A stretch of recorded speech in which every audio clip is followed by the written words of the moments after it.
Never expected to be.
There we go. Something.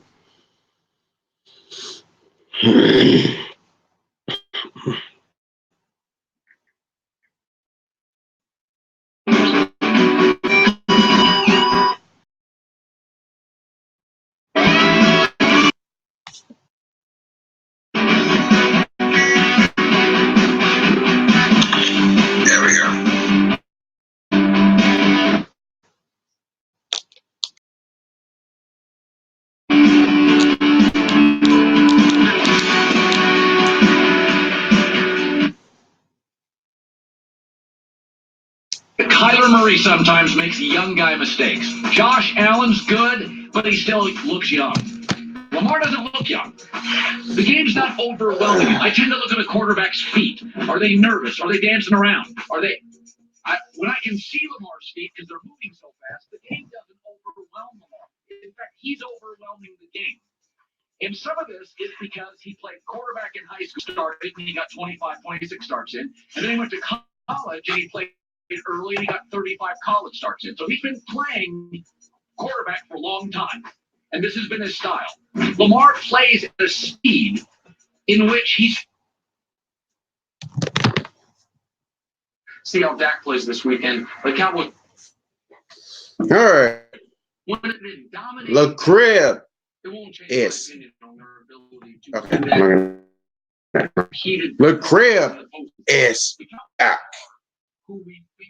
I know it's been 2 months in the making, you know, kind of been laying low. Haven't really been doing a lot of YouTube material as of lately either. So, unless it's stuff that's kind of quick on the draw. So,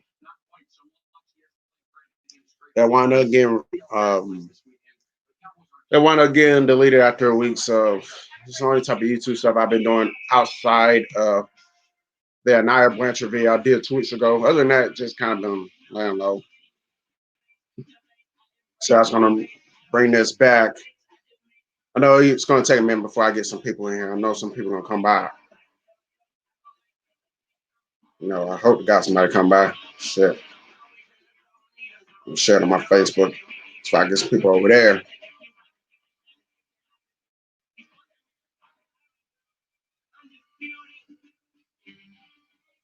Welcome to Undisputed. We are live from LA. I'm Jenny Tash here with Skip Bayless and Shannon Sharp. Good morning.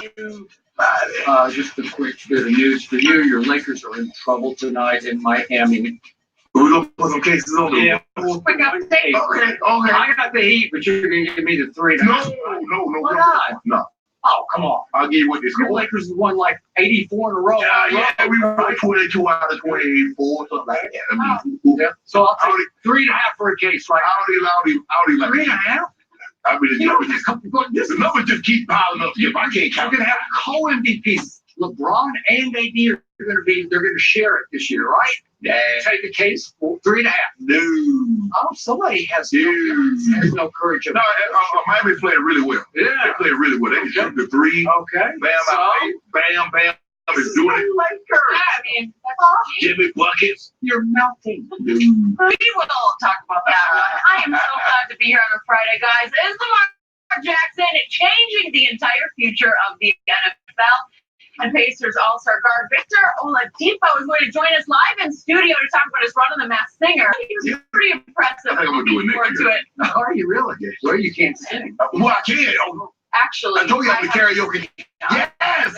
in the mornings. It's a little frightening, but we'll get the info there. But we're going to start with America's Game of the Week on Fox. Rams, Cowboys. Dallas is looking to snap its 3-game losing streak, but it's not going to be easy against a Rams team that has started to shake off its Super Bowl hangover. Sean McVay's team is coming off back-to-back wins to get into the NFC wildcard hunt at 5. And while the 6 and 7 lose this game and control its own destiny to win the NFC East, Zeke Elliott said that, quote, the focus should already be at an all-time high. So, Shannon, Rams or Cowboys? You know, Skip, when I look at this game, you look at the Cowboys and, you know, you love, I don't love them nearly as much as you do, as a matter of fact, I don't love them at all. But when I look at the Rams and what they've been able to do the last couple of weeks, they're starting to look like the Rams offense of last year that led the league in scoring. Jared Goff has played really well, especially last one of those games against the Cardinals, and they didn't mount much of a defensive effort to do anything to slow that Rams offense down. But Todd Gurley, I think, has been the key. For some reason, I don't know what it is. Sean McVay says maybe he was an idiot or he was just stupid, but he's starting to give Todd Gurley his touches. 3 of the last 4 games, he's gotten 20-plus touches. And when Todd Gurley can run the football, so he doesn't need to be 150 yards a game. But when he can run it a little, the play action is really there. And now that leaves Cooper Kupp, who is his favorite target. Robert, those guys are wide open. Brandon Cooks can still take the top off the coverage. Higbee, the tight end, is playing unbelievable the last couple of weeks. Skip, I know you think this is going to, and plus you already told me they don't really need more than next week because they can lose this, everything will be all forgotten.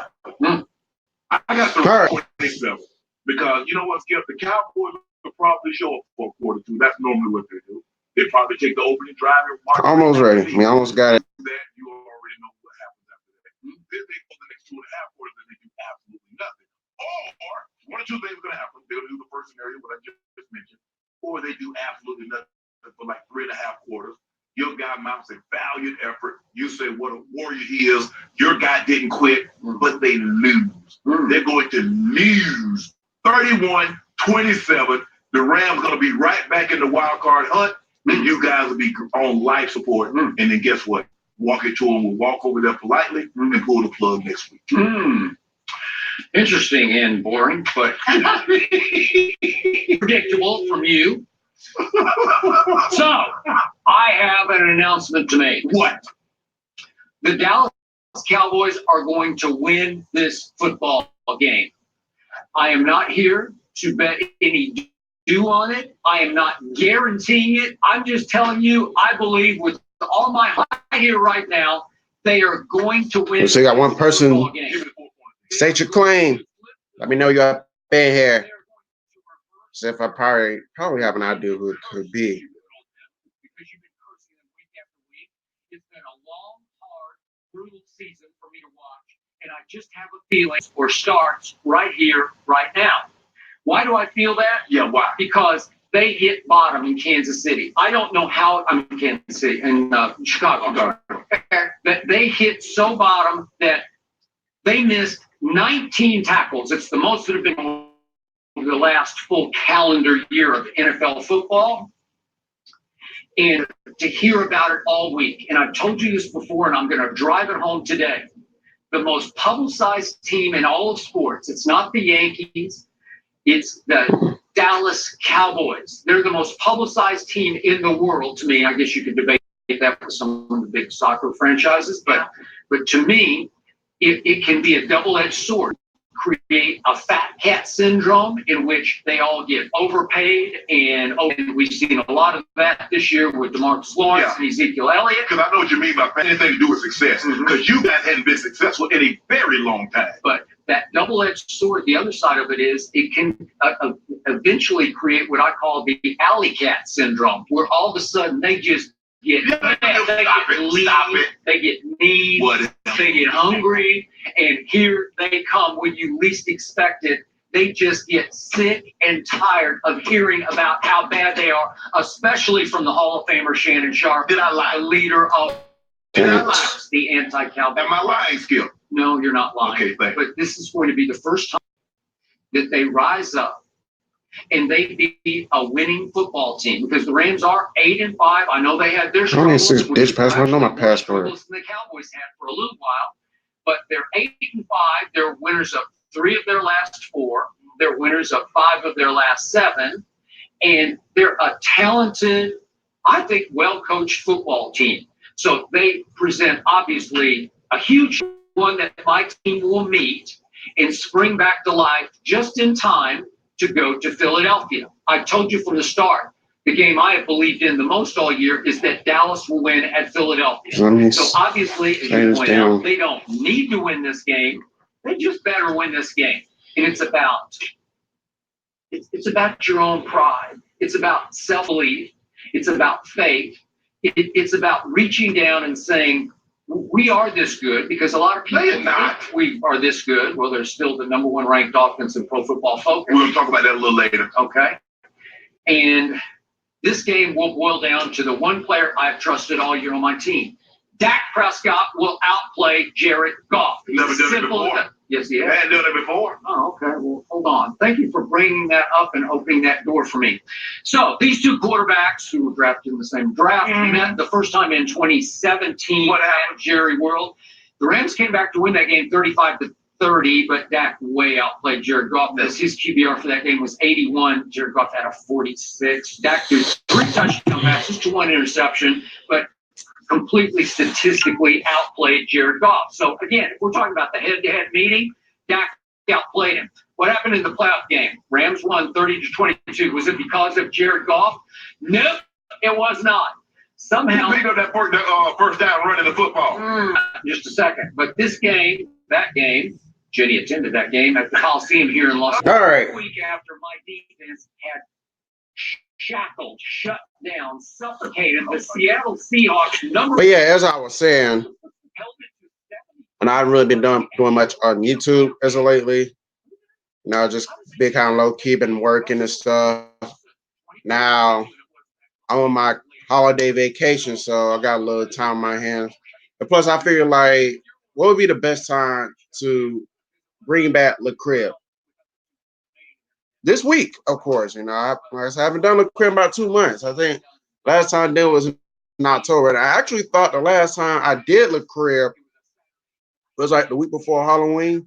But according to my stats, it was 2 weeks before Halloween. But nonetheless, so it's been a long time. And I kind of miss conversing with y'all like this. Football season pretty much consumed a lot of my time the last 2 months as well. So I've been doing videos on my Facebook account for the Broncos game and the Gators games and all that. So just been busy with that as well. And I think that kind of kept me from doing the crib as well. I've really been getting out. And then the last couple of Mondays, I had some shit come up. I had to work one Monday. And then I had to handle some personal business another Monday. So, I went a couple of weeks. I couldn't really do much on a Monday because, I know people was wondering. I know some people was asking, was I going to do it last week? And I said, no, it wouldn't be perfect. It wouldn't be perfect timing to do it last week. Consider I was still working. That was my only pure off day that week as well. So I had to really do my videos on the Facebook side. And I still got to do them today though. I haven't really done my Broncos Chiefs post game analysis video yet. I woke up extra late too though, and I straightened up my kitchen a little bit too. I straightened up a little bit around the house. before I started the crib. That way I'm not. That way, 3 o'clock rolls around. Whenever I decide to end the this when I get to the crib, that way I don't have to worry about that, man. It already been done. So, but yeah, I see StreamYard's definitely changed up a little bit. They actually got a ticker now, whereas you could do it like or CBS how they do their ticker thing. I thought that was pretty neat. Not what I projected it to be. I thought it was like you can merge all the banners together. Nope, you cannot unless.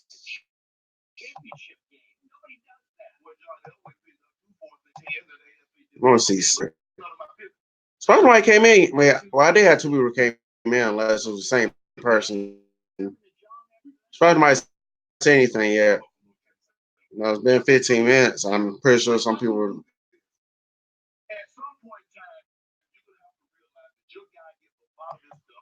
Pretty sure some people were waiting on the crib. And I put the shout out yesterday. I don't. I guess not too many people saw that video. So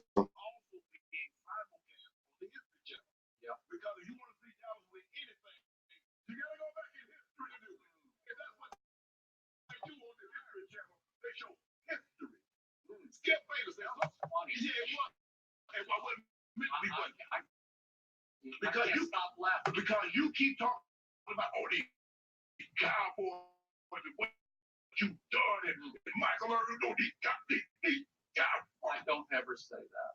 You haven't heard me say that. You talk about how great your Cowboys are. Skip, they've done nothing. I don't know how you. I don't care about that. I care about now. Okay, they lost. They've done it. What? And only one thing, they beat the stuffing out of your Eagles. That's it. beat the stuff out of that man's Eagles. But yeah, that's why I've been. Yeah. So I thought, it's really neat. They got this ticker thing, but I didn't think that you was still only allowed to do one banner. So I guess I'm at here's the guess I'll still mess with it a little bit. Change banners here and there. We'll see.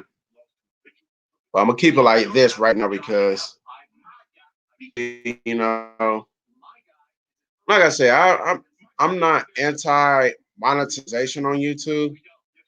Well, I don't think I ever said that, but I'm not anti monetization on YouTube. But at the same time, I'm not. I've been on record saying that I'm not going to go out my way and get monetization. I got a job. I'm making money regardless. And plus, I don't. It may be an urban legend, but I was hearing that you only make 3 cents per view on your video. And then on top of that, they supposed to be changing some shit around in a couple weeks. When we get into as far as like for this whole copper thing, and they're trying. I guess they're trying to look out for the kids. I don't know what's going on with that. That's why these two videos. I definitely want to drop this shot. I definitely want to get that over before the end of the year. So I probably just gonna work on that this week. Gonna get that out of the way. That way, if anything changes with YouTube in 2020, I'll just have to play it by ear and see how it goes, and we'll go from there. I'm not going to guarantee any videos in 2020 yet until I see what's going on with this copper thing. And I heard something about like if you have kids in your video. I don't have kids in my video, so only time kids will actually appear in my video is not on purpose. It's like I'm at the event or stuff. It's like when you're at live events, you can't help it. A lot of times kids are going to be at these live events. So, but like the only video on my channel in the 11 years I've been making videos, the only video I on, and I was the Crank That T Baby I did way back in 2009, one of my earliest videos. Other than that, I don't think I have a video that involves kids. Like other appearances in my video has been adult. Good. I don't have to worry about YouTube taking anything down or anything from my channel too. So maybe so that one video, but whatever. It is. That's that. I'm not buzzing over that. But also hearing that if you see your video is not for kids, but it is for kids, they're gonna fine you $42,000. Which I think is bogus as hell. Which brings me to my next point. This is where I'm troubling with that for other YouTubers. These people who work for YouTube, they think that we're just nigga rich. We loaded with money. That you actually come out with a statement saying you're going to fine somebody $42,000 just because you think they're videos for kids. You way around, like if you say your video is for kids and you found out it's not for kids, you got cussing and all that. I I thought it'll punish you. I thought they punish you in that aspect. I think it's really backwards that you actually got you're gonna be punished for saying your videos not for kids only to find out it is for kids. Then you're gonna find somebody $42,000. Like a lot of us are and like we're hard workers and all, but a lot of us are not making $42,000 a year. So the point is, I'm not specifying what I make. That's none of your damn business. What the fuck I make in my job, but the point is, they think this whole a lot of us are not making $42,000. So er, you know, so with that being said, you're gonna put a lot of people in huge. If that's the case. I hope that's not the case. I hope it's all BS. If it is, it's really fucking bogus. And you're going to scare. And YouTube is going to scare away. They're going to scare away even their long time uh, content creators, because they're not going to sit here and deal with this. They're going to find other sites to go and make their content on.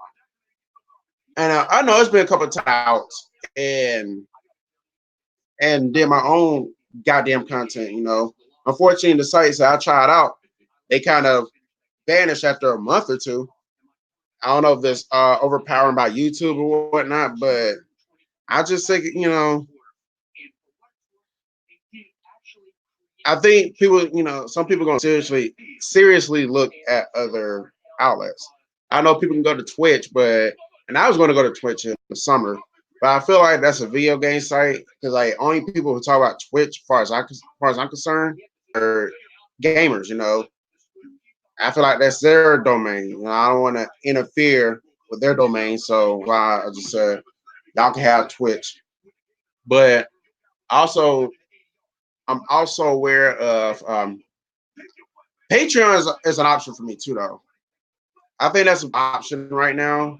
If I have to move my content elsewhere, my only drawback is I never really, visited Patreon like that. I have been and I have seen what it's about.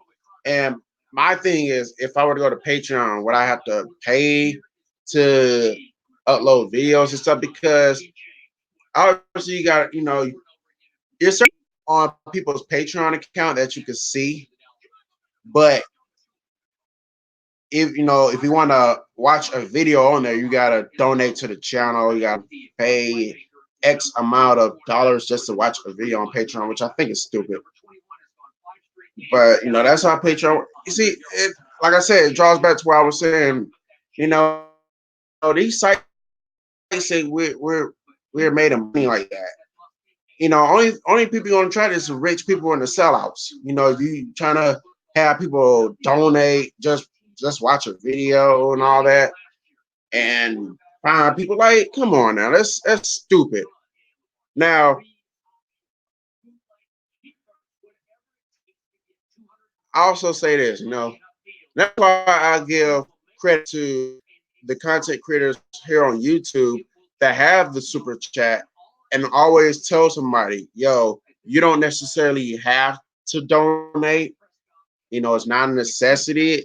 They're not going to be pissed at you, but it just generally appreciate it if you do. And some people be like, and not like in a pissed off way, but like at times, you donate, if you're excessively donate to a YouTuber that you're a fan of or you rock with, it'll get to where I'm like, okay, get it, boy, you love me, you gotta keep donating, you know. It's a humble, you gotta appreciate people like that. Now, like I said, if you're monetized, hey, it is what it is. I'm not gonna, I don't judge anybody who's monetized off YouTube. You feel like this is an extra way to make money, do your thing. I already know a person like me, I'm never gonna be monetized for two reasons. One, I don't, so I got my job and I got my side hustle. So granted, monetization is extra money, but do I need 3 cents for a video? Come on now, I'm A-Fizzle. I'm not worth 3 cents. I'm worth a lot more than that. That's for damn sure. And two, I'm a little rough around the edges. You know, YouTube wants to monetize people who are at least PG at the most. Who could be accessible for the kids. And I never really made any video here on YouTube with the intention to draw a kid audience. I just never, I never really thought about that. And I don't think I'm ever going to, I don't think it's in me. I'm not for the kids. I'm not for the kids. I never got on here thinking, okay, I'm going to do this video for the kids. I'm going to do that for the video for the kids. But, if the kids watching, hey, it is what it is. I'm not saying that the kids shouldn't be watching. You know, they want to watch my videos and cool, that's what's up. Enjoy the content, some feedback, and I'll take consideration. I'm always open for criticism because I criticize a lot of y'all. So I can accept, I can take criticism. Unlike most people on here, they get, but that's what YouTube wants. They want those type of, you get niggas from the hood who are rough around the edges, who grew up in the hood and have hood mentalities and stuff, never, far away from silver spoon audience and all that, far away from all that. Those type of people, like, unless those type of people clean up their act and sell out their image to fit into this mold that is not them by any stretch of the, they're not gonna get monetized on YouTube. They can make videos you can put in your request to be monetized. You're not going to be monetized. It's just that you just got to accept it. It's not meant for people from the hood to be monetized. Because the only thing we can do is be ourselves, and sometimes it's just YouTube and other sites like that who do monetization. They're not ready for that. They're not. And my thing is they're lost. Because I think like hood niggas and hood chicks who do YouTube videos are 10 times better than some of the big name YouTubers, and recognition that they deserve because YouTube and the audience, deal with people who are willing to kiss ass and I was about to say the other thing, but no. They willing to kiss ass and be something that they're not. They and this is why I can't stand sellouts, because I feel like if you're gonna do, that's how I feel. It's like, are you going to be true to yourself? And that's why I have a huge problem with. It's just some people who are not willing to be true to themselves. They're not willing to be themselves because they feel like if they be themselves in the mainstream, they're not going to get accepted. They're not going to get the recognition. Like, I can only be me. And granted, the content I make is not going to give me a shit ton of views and a shit ton of subs. But you know what? It's okay because I didn't get on here be like I want to get thousands and thousands of views on a video. I didn't come with that mentality. I came with the mentality is I just want to do A-Fizzle Productions type things and call it a day. So with that being said, for the hood, it for as China Empire, I like to say, big ups to her. And I've been on her channel quite some time. They go see what she's been up to lately. But yeah, she'll say small YouTubers, but people that matter to,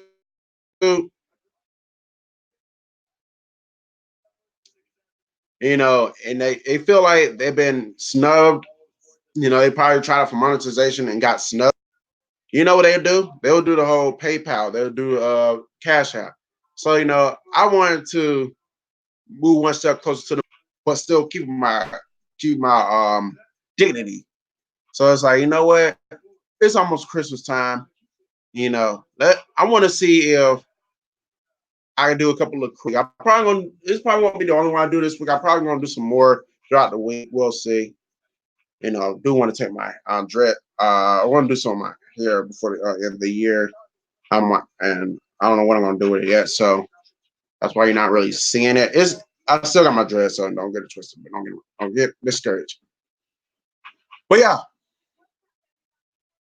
I definitely want to do something different for the end of the year. We'll see what happens in that department. But it's not about let's just see if I can crank up the underground YouTubers monetization for one. I just started up a Cash App account less than a week ago, and reason why I did this is because back in July while I was in Florida, and I did a crib from I had a person that came into the crib for my PayPal. I don't think I known my PayPal for years, but I never really ventured in that ballpark as far as like really starting up one. I feel like I really do need to start a PayPal account, but it's that question came to my mind. It's like some guy did ask me for my PayPal, so what I could do, I can see I can start a Cash App because I downloaded the Cash App on my phone. I downloaded the Cash App account, and I just had it sitting there for months. I think I downloaded back in October, and I just had it sitting there, never utilized it. And I figure like, since I had the Cash App account, and I've been asked about I've been asked for my PayPal account, which I don't have. Let's put two and two together. Let's get into this Cash App. Let me set up. Let me set up an account. I'm gonna be doing a crib in a couple of days again. So, and I guess people forgot about A-Fizzle Productions of the crib because like I haven't got any comments yet. Nobody's in the roundtable session. I guess a lot of people are at work.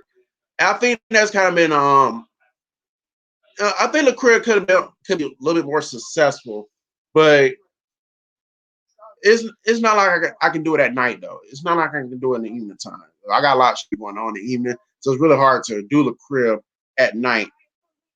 And obviously, I'm not gonna do it on the weekend either. It's not unless I'm out and about. But I'm not taking my laptop with me when I'm out and about though. That's not gonna happen. So it is my only source of doing the crib. I still got the Streamlabs app, but I haven't used that thing since the summertime. I feel like I haven't had to use it. Uh, so I just said the hell with it. That's how I felt. However,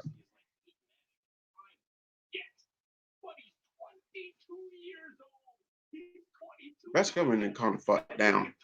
However,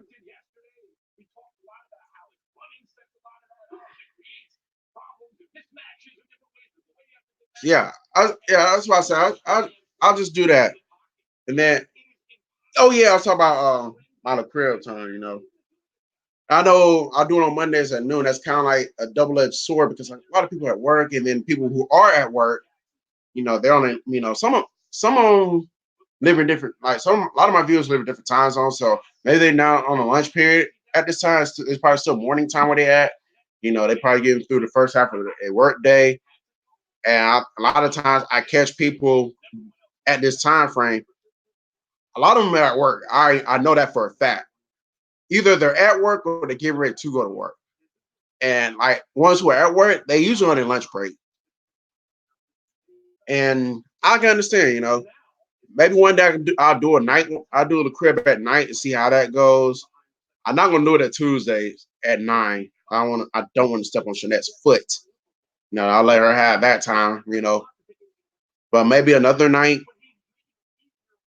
we'll see. I might have some time coming up. So a lot of I'm still trying to work my way around the crib. I know I've been doing this for a year and some change. Just trying to make my way because I feel like when I did the crib at night, like while I was out and about, I usually get the most pops. So no bathroom. Amy, you know damn well I'm not gonna have the robe every that goddamn time. I mean, plus it's really fucking hot in here. Oh, it's too hot for a robe right now. So, but how are you up to today? But yeah, as I was saying, like I just trying to get around, the perfect time to do the crib where I can do it and I can get more of an audience in here.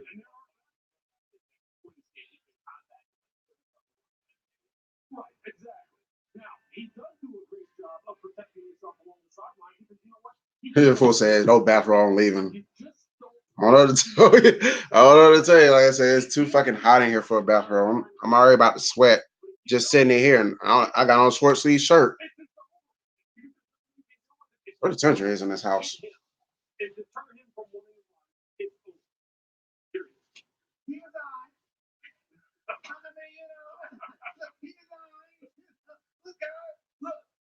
We're not. See, what Max does, and he's so slick about this, Max is a master at changing the conversation. The reality is that we all recognize the great reaction of what we do.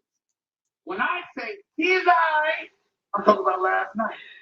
That's what I'm talking about. That's what I'm about the season. Because remember, 2 weeks ago I said MVP's locked. It's done. It's Lamar Jackson. Okay? We understand how great he has been this year, how great he looks. We understand it's an upgrade from Michael Vick. We understand his ability to run a football. If you're still in the stream, if you're still in the crib, make sure you do that too. That's the only thing I would ask for anybody in here. Just like when you walk into the crib, you hit this before you converse with me. That goes for everybody. That's just how I rock. So I'll try to do that for everybody when I go to their stream as well. So that's why I be in Shanette's stream all the time, or Nikki Pings. I'll be like, y'all make sure y'all hit the like button before y'all converse with them, as if you're here in the crib, because that's going to be the main thing when I. That's all the main thing when I do the.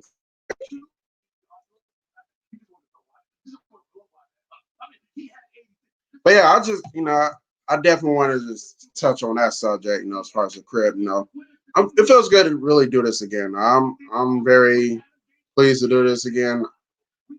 I know it's been a long time coming. I know I probably won't get a lot of pop because I think some people may have forgot about A-Fizzle Productions doing the crib. And plus I've really been doing a lot of videos as of lately. So I might have become an afterthought to some people. And hopefully that will change. I might do the crib tomorrow. We'll see. I don't really have any major plans. It's supposed to rain tonight going into tomorrow morning. And maybe I'll do one a little earlier. We'll see. We'll have to see. I may do one at 11 a.m. from 11 till 3, maybe. Get 4 hours in. Get my watch hours up. Some people, they do these long streets. Oh, speaking of, this is what really trips me the fuck out. Why are people? Why are people doing streams while they sleep? Like I see Sports Live and ATL did this a couple few nights. I think I see somebody else do one. I just in and people would be like, and I think I went to somebody's stream and I mentioned somebody doing night stream when they sleep, and somebody like A-Fizz, they're doing that to get their watch hours up. It's called sleep something. I can visualize myself doing a goddamn stream while I'm asleep. I gotta be up, wide awake, and in charge of what the fuck's going on around me. So you'll never catch a sleep stream from me. Hey, everybody got their own way to operate on their own channel. So I'm not gonna tell anybody what to do on their channel. And that's how you get your paper at the end of the day. Then so be it. And I know some people are going to do whatever. Ouch! Hit my damn foot. I know some people are going to do whatever they need to do in order to get monetized and shit like that. I know Sports Live and ATL, big ups to him. He's good people as well. He's been trying to get monetized ever since beginning of this year, and we're we're a couple weeks done with 2019. He still hasn't been monetized yet. It's unfortunate for him though, because I feel like, and he's not doing it because he needs some money.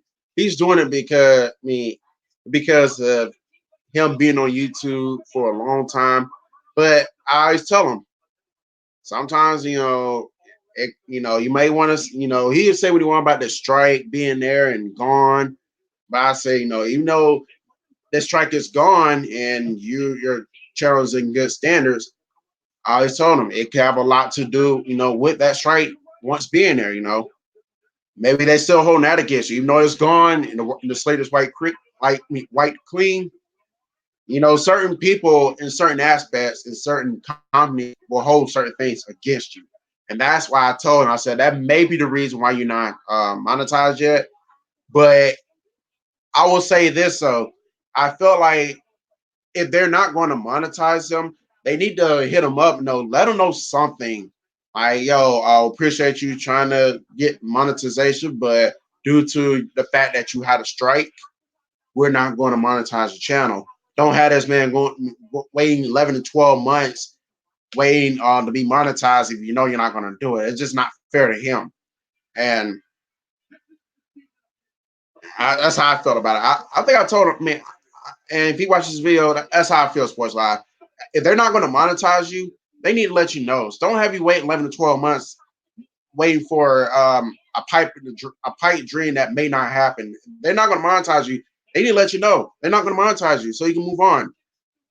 Instead of doing the videos, waiting and explaining your situation.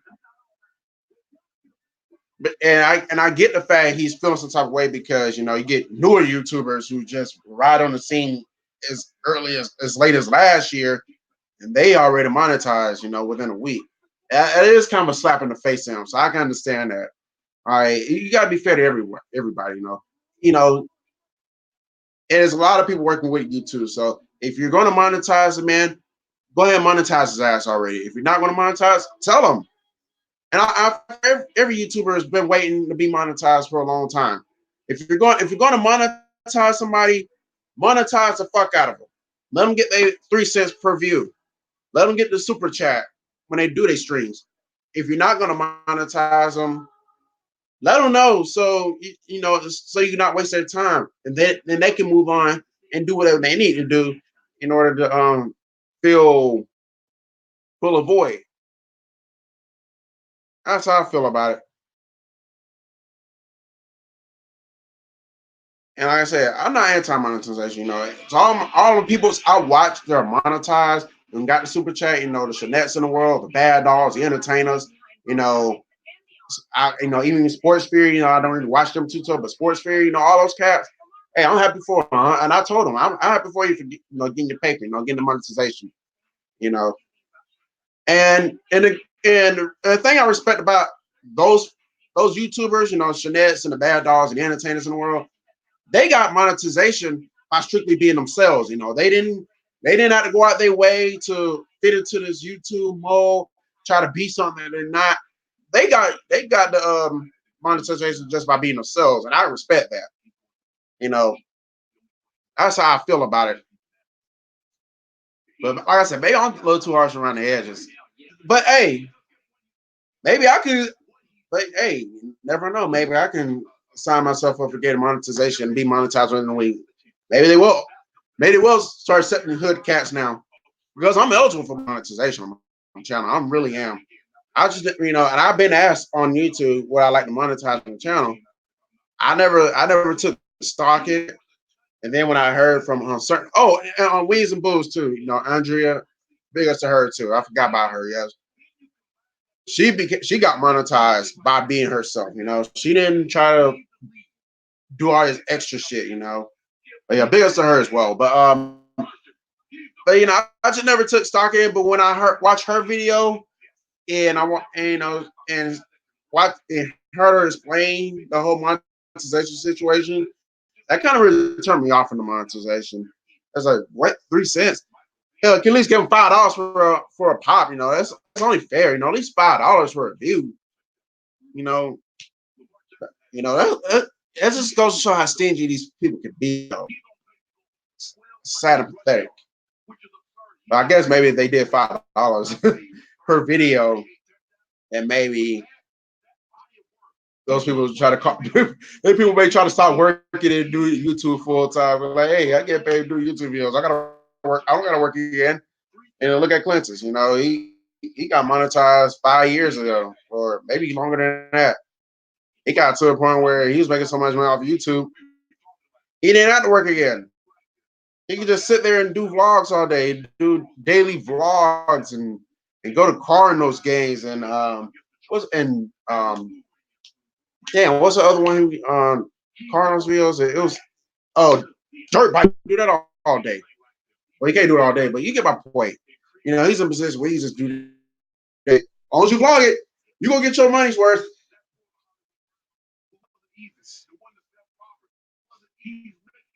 But yeah, I don't want to talk unless somebody come in and ask questions about it. I'm not gonna top it. I guess we'll talk about sports because it's probably the only time that you'll hear me talk about sports. As of right now, I know I made a video about this yesterday, but elaborate on it more. And I'm probably gonna do this in my post game analysis video on Facebook this week too.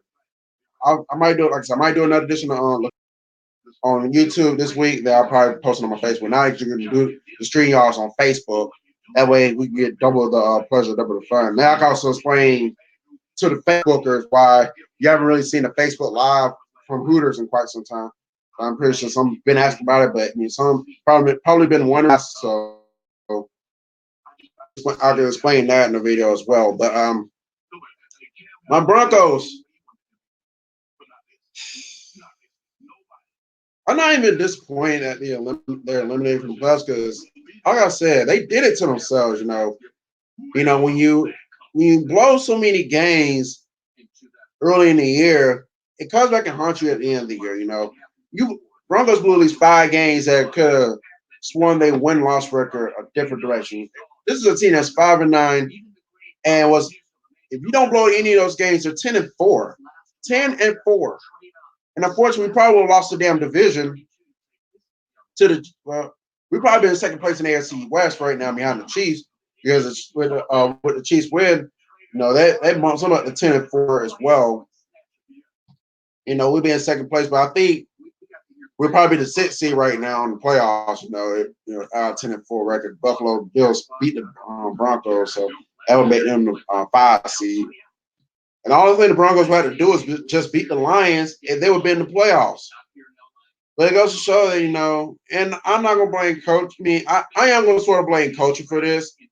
It's partially their fault because they failed to make adjustments at certain times, and it came back to haunt them. But yeah, we got to do better at executing. We got to do better at adjusting in the second half, though. Especially going to next season.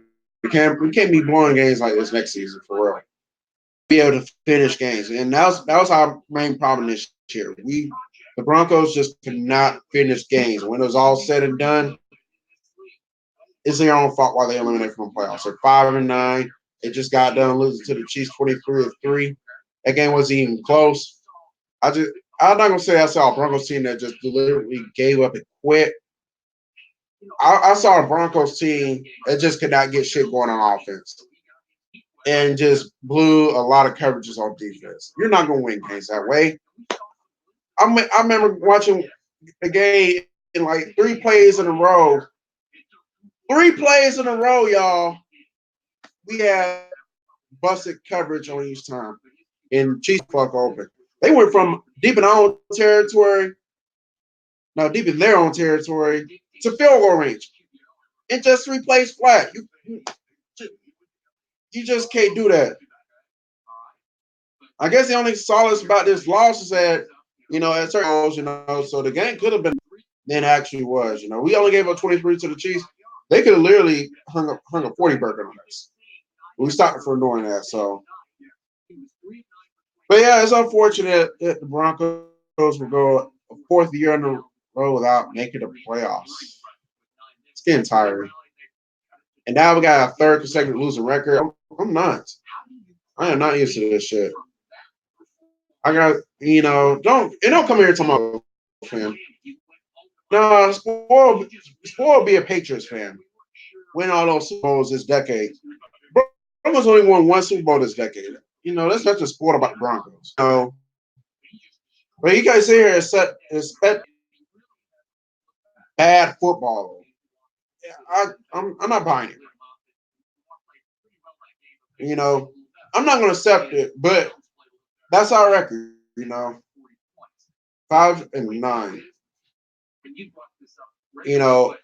Thank God that's our last 1 o'clock game of the season. Thank God that's our last road game of the year. Our final 2 games are at home. Both of them will be 4 o'clock games. Lions this upcoming week. I expect to win that game. Lions, I think they punted their season away. I think they had packed it in already. Like, they start off 2-0-1. They only won 1 game since. I can't even tell you that 1 game they won. I just cannot. I don't know. But they have not really, they only won 1 game since September. You know.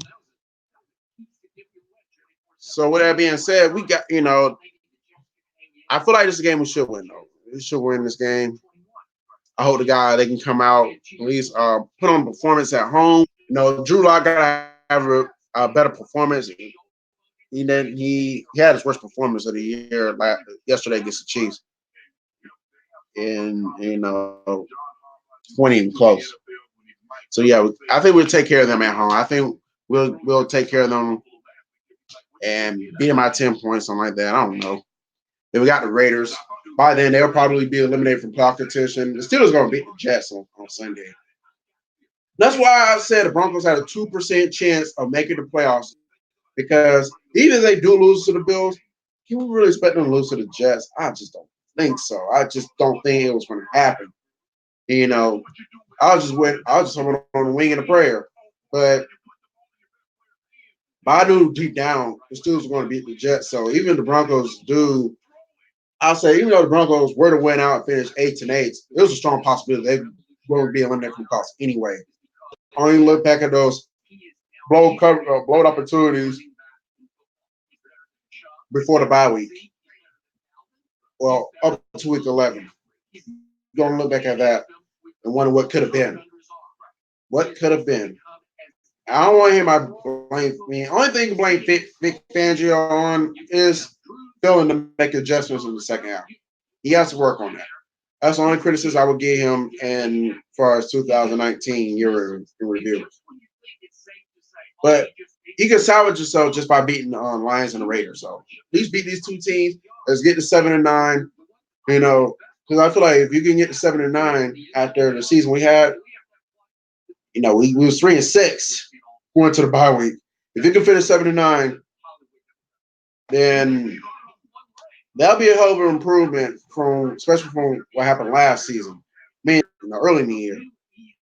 You definitely improve on that. Hopefully we get some other games. Like I said, I talked about the Falcons already. They won. Good for them. Fuck them still, but good for them though. They got the dub. I'm not gonna talk shit. Like I said, I'm not gonna talk shit about them this week because they got the dub. You know, they beat the 49ers. That was a good win for the Falcons. A bad loss for the 40. That was a bad loss for the 49ers, but the Falcons, I know Falcon fans been wanting to get revenge on Kyle Shanahan because of what he did to the Falcons in that Super Bowl. It, and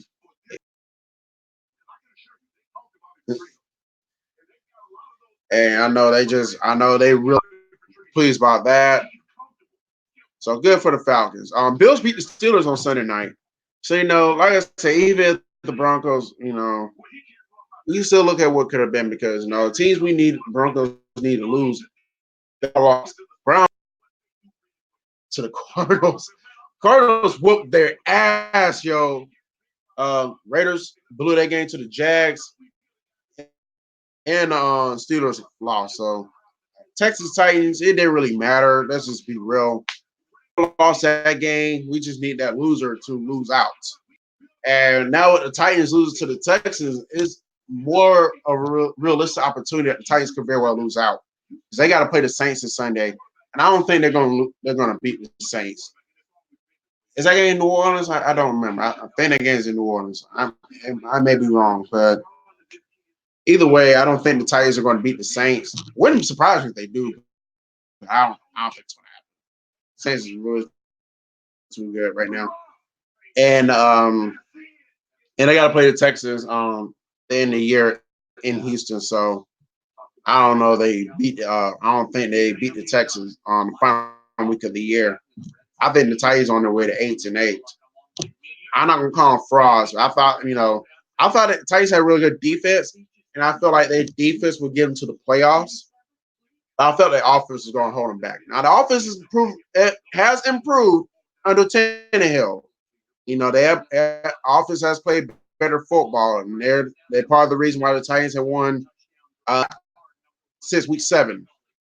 You know, so I'm not gonna talk shit about the Titans. We already beat their ass. We shut them out. So, but I'm just saying they could be looking at 8-8. Unless the Texans lose to the Buccaneers, then AFC South could be on the line week 17. We'll have to see. I'm not I'm not banking on it. So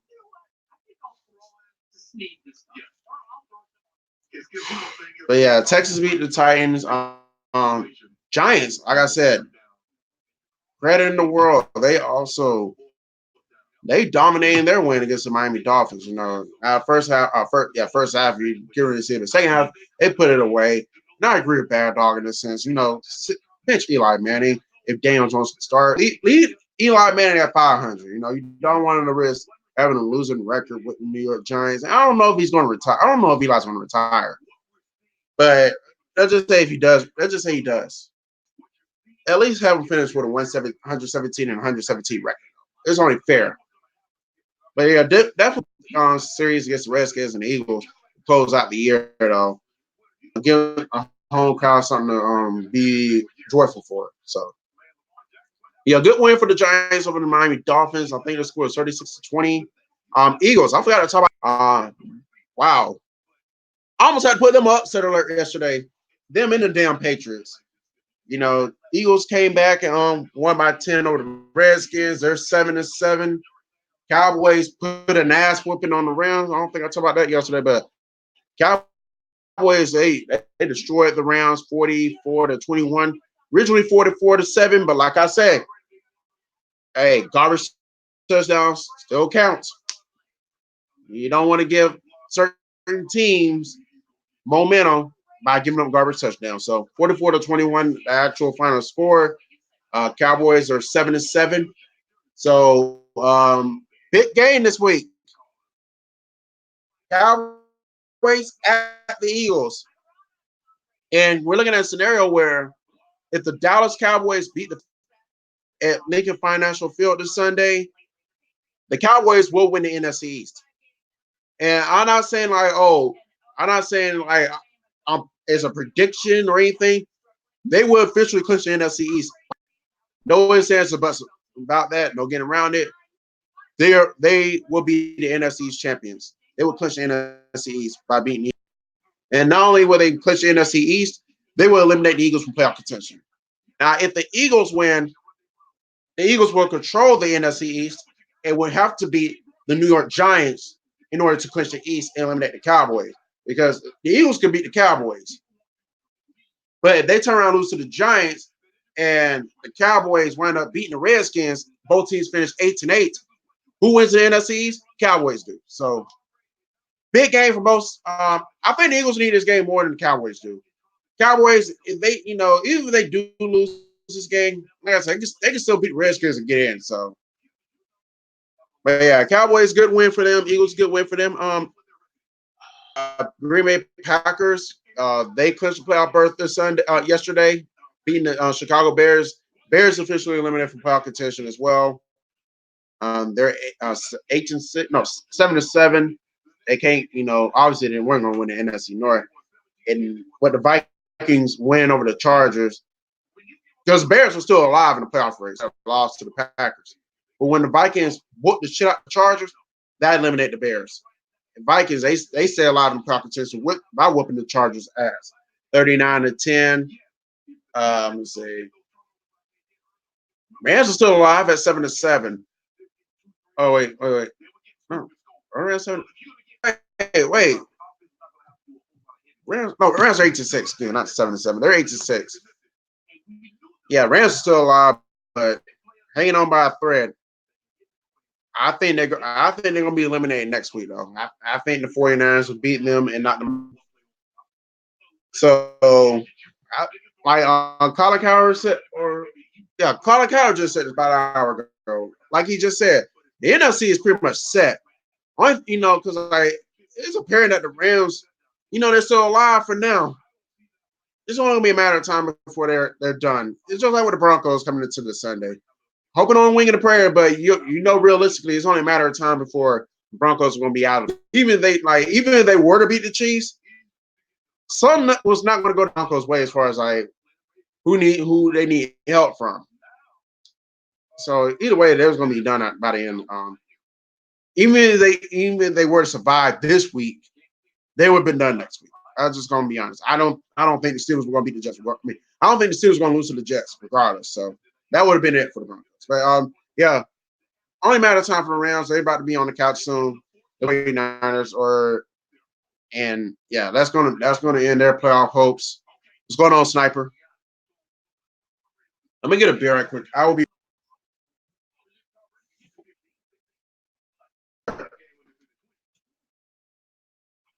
Stuff. Why is all that? Because right now Tom Brady is playing behind the worst offensive line he has ever played behind in his 20 years of pro football. Sunday, the Patriots were down to their third string center. We're not sure whether the second or third teamer will this week. And the Patriots are now plummeted down to 23rd in rushing and are in drops. Their receiving core, you could argue, is as bad as any receiving core in pro football. Well, again, They're talking about them cheating ass Patriots. Them niggas know they can be cheating like a motherfucker. Bro, yesterday was definitely because of Tyreek Hill. You know what killed us? Our inability to keep up with coverages. Like I just said, I remember one time the Broncos blowing coverages and allowed cheap players to get wide open. And they went from deep in their own territory to field goal range just like that. It was just bad. I know Travis Kelce a beast. Stopping him in itself is going to be a challenge. We really stopped everybody else. I'm getting the entire defensive after this yesterday, except Shelby Harris. He's the only one who's not getting an F. I give him a B, only because he got to Patrick Mahomes twice, and I give Justin Simmons a C because until he got an interception late in the game. Everybody else gets a big fat F because I was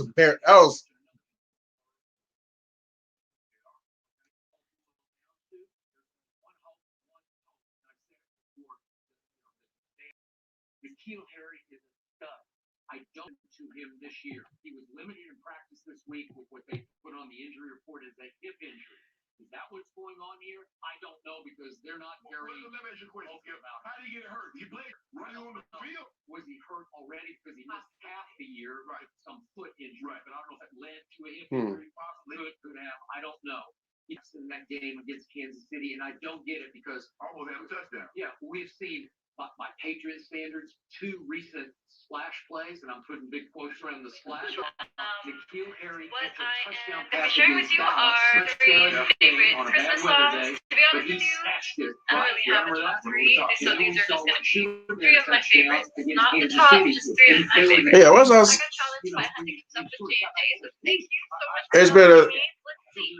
Now, shall we get on with it, guys? Please don't forget to like button. It's been a solid amount of games. The Broncos lost while I was at Hooters, but yesterday had to be the worst.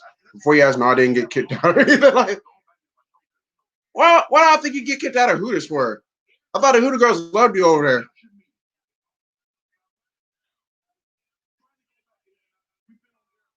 Oh, speaking of Hooter girls,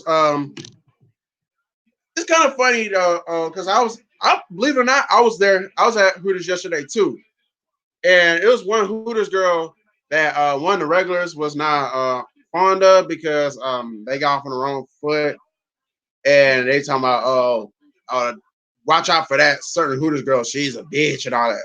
But when I talked to her because she was working that night, when I talked to her like an hour later, I didn't see any bitch motives in her. Maybe I was just saying, I was thinking to myself, I don't think she's really a bitch. I think he probably just caught her on the wrong day. That's probably what that was. But no, she was cool as shit though. But yeah, Broncos went 2-2. I was at Hooters this season, so they beat the Chargers and the Browns. Yet they lost to the Vikings and now the Chiefs. I figure, with the Chiefs beating the Broncos 8 straight times, and I wasn't at Hooters for any of those games, I figured that maybe I went yesterday. That might change the fortune, but apparently it did not know. But yeah, yesterday was definitely worse. So it was probably the worst Broncos game I ever saw at Hooters myself. I'm trying to remember. Was that the worst Broncos game I saw at Hooters? It might have been. It might be the worst Broncos game I saw at Hooters in forever.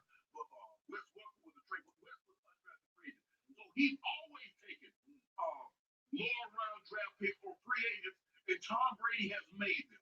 Now, you just made the case Oops. that Belichick's inability to find. Hold on, sniper. I seen you post on. Give me 1 second. Liability for Tom Brady over his career. no, because Coach Belichick probably for the first time in his Oh, it had nothing to do with the Hooter girls. It was just a season I began to counting a lot of ass, crying ass babies and screaming kids at Hooters. That's every time I go. Then again, yeah, I was every time I go. I do a loud ass crying ass babies. I don't let it bother me, though. I don't really let it bother me too tough. Like they are far off my radar. The only downfall about that is when the Broncos are playing, or the Braves are playing, or the Gators are playing, whoever, and one of those teams are fucking up. It's like a lot of times I get a little rated R, and then I get people be like, "You gotta watch your mouth. The kids are right." Like, well, you should have thought about that before you brought it to a sports bar, knowing that you're gonna deal with loud and crazy ass sports fans there. And don't even try to go tell a manager like she's gonna kick my ass out. I've been a regular for 8 years. They'll take my word before they take yours. That's one of the reasons why I've been thinking about calling it quits with going to Hooters with Broncos fans on a consistent basis. Fair enough. Yeah, I'm done with Hooters for the rest of the year in regards to Bronco games. Like, if we beat because we should beat the Lions and the Raiders, but we'll see. I'm not going to be at Hooters this upcoming Sunday or next Sunday for the Lions game or the Raiders game, because I feel like I don't think the Broncos are going to gain. I don't think me or the Broncos are going to gain anything from that this week. So I'll just focus on college basketball now.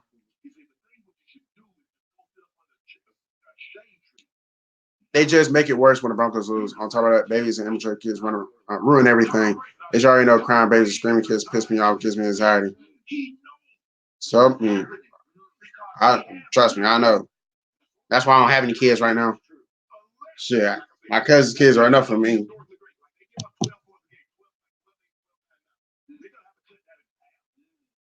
Unless they give short fields because that's like think about it. With 10:35 left in the game, Coach Belichick went for an all-out block because he said my offense can't move the ball. I got to give them short fields. Okay, that's what he's saying. Okay, so gut feeling right now, Patriots lose their first playoff game.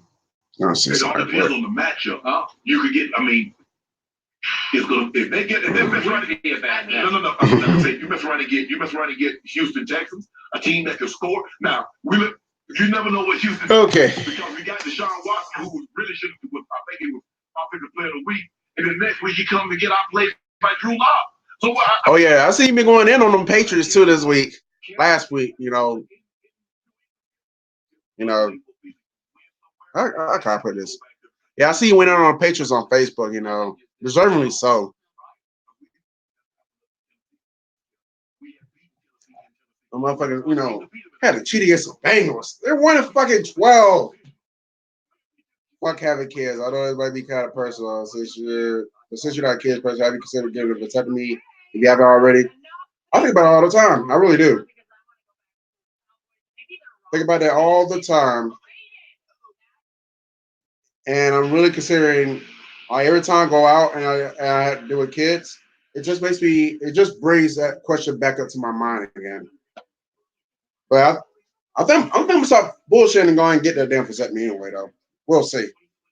Like I know some of my parents, not some. I know my parents were like, and other people like, well, you don't want kids now, but maybe when if you get married, maybe I want to maybe I want to create something together. Hell, we'll get a fucking dog then, shit, or some turtles. We'll get animals. We don't need goddamn kids. Now the only way I will consume having kids is if I'll get married and my wife really wants kids that bad. That's the only way I'm gonna probably have kids in life. Other than that, if she don't want kids, then we'll just get a goddamn animal. We'll get a dog. We'll get a hamster. We'll get a pet rat. Something. Well, not rat, but no. You get my point. We'll get a hamster, dog, turtle, something. We don't gotta have kids. I'm planning on getting one sometime soon. Just not sure when yet.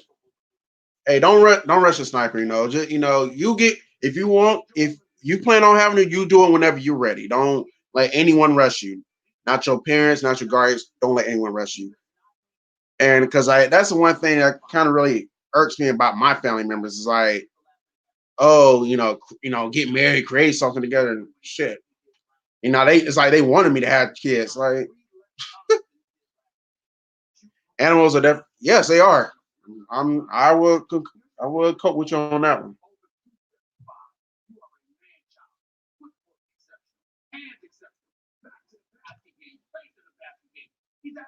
Yeah, I kind of want. I'd rather have a pet anyway than a kid anyway. Right now, like a pet turtle. But the problem with me getting a pet right now is that I go out a lot of times on the weekend. Not every weekend, but a lot of times, and then I work a lot. So it will be very very hard for me to actually sit down and take.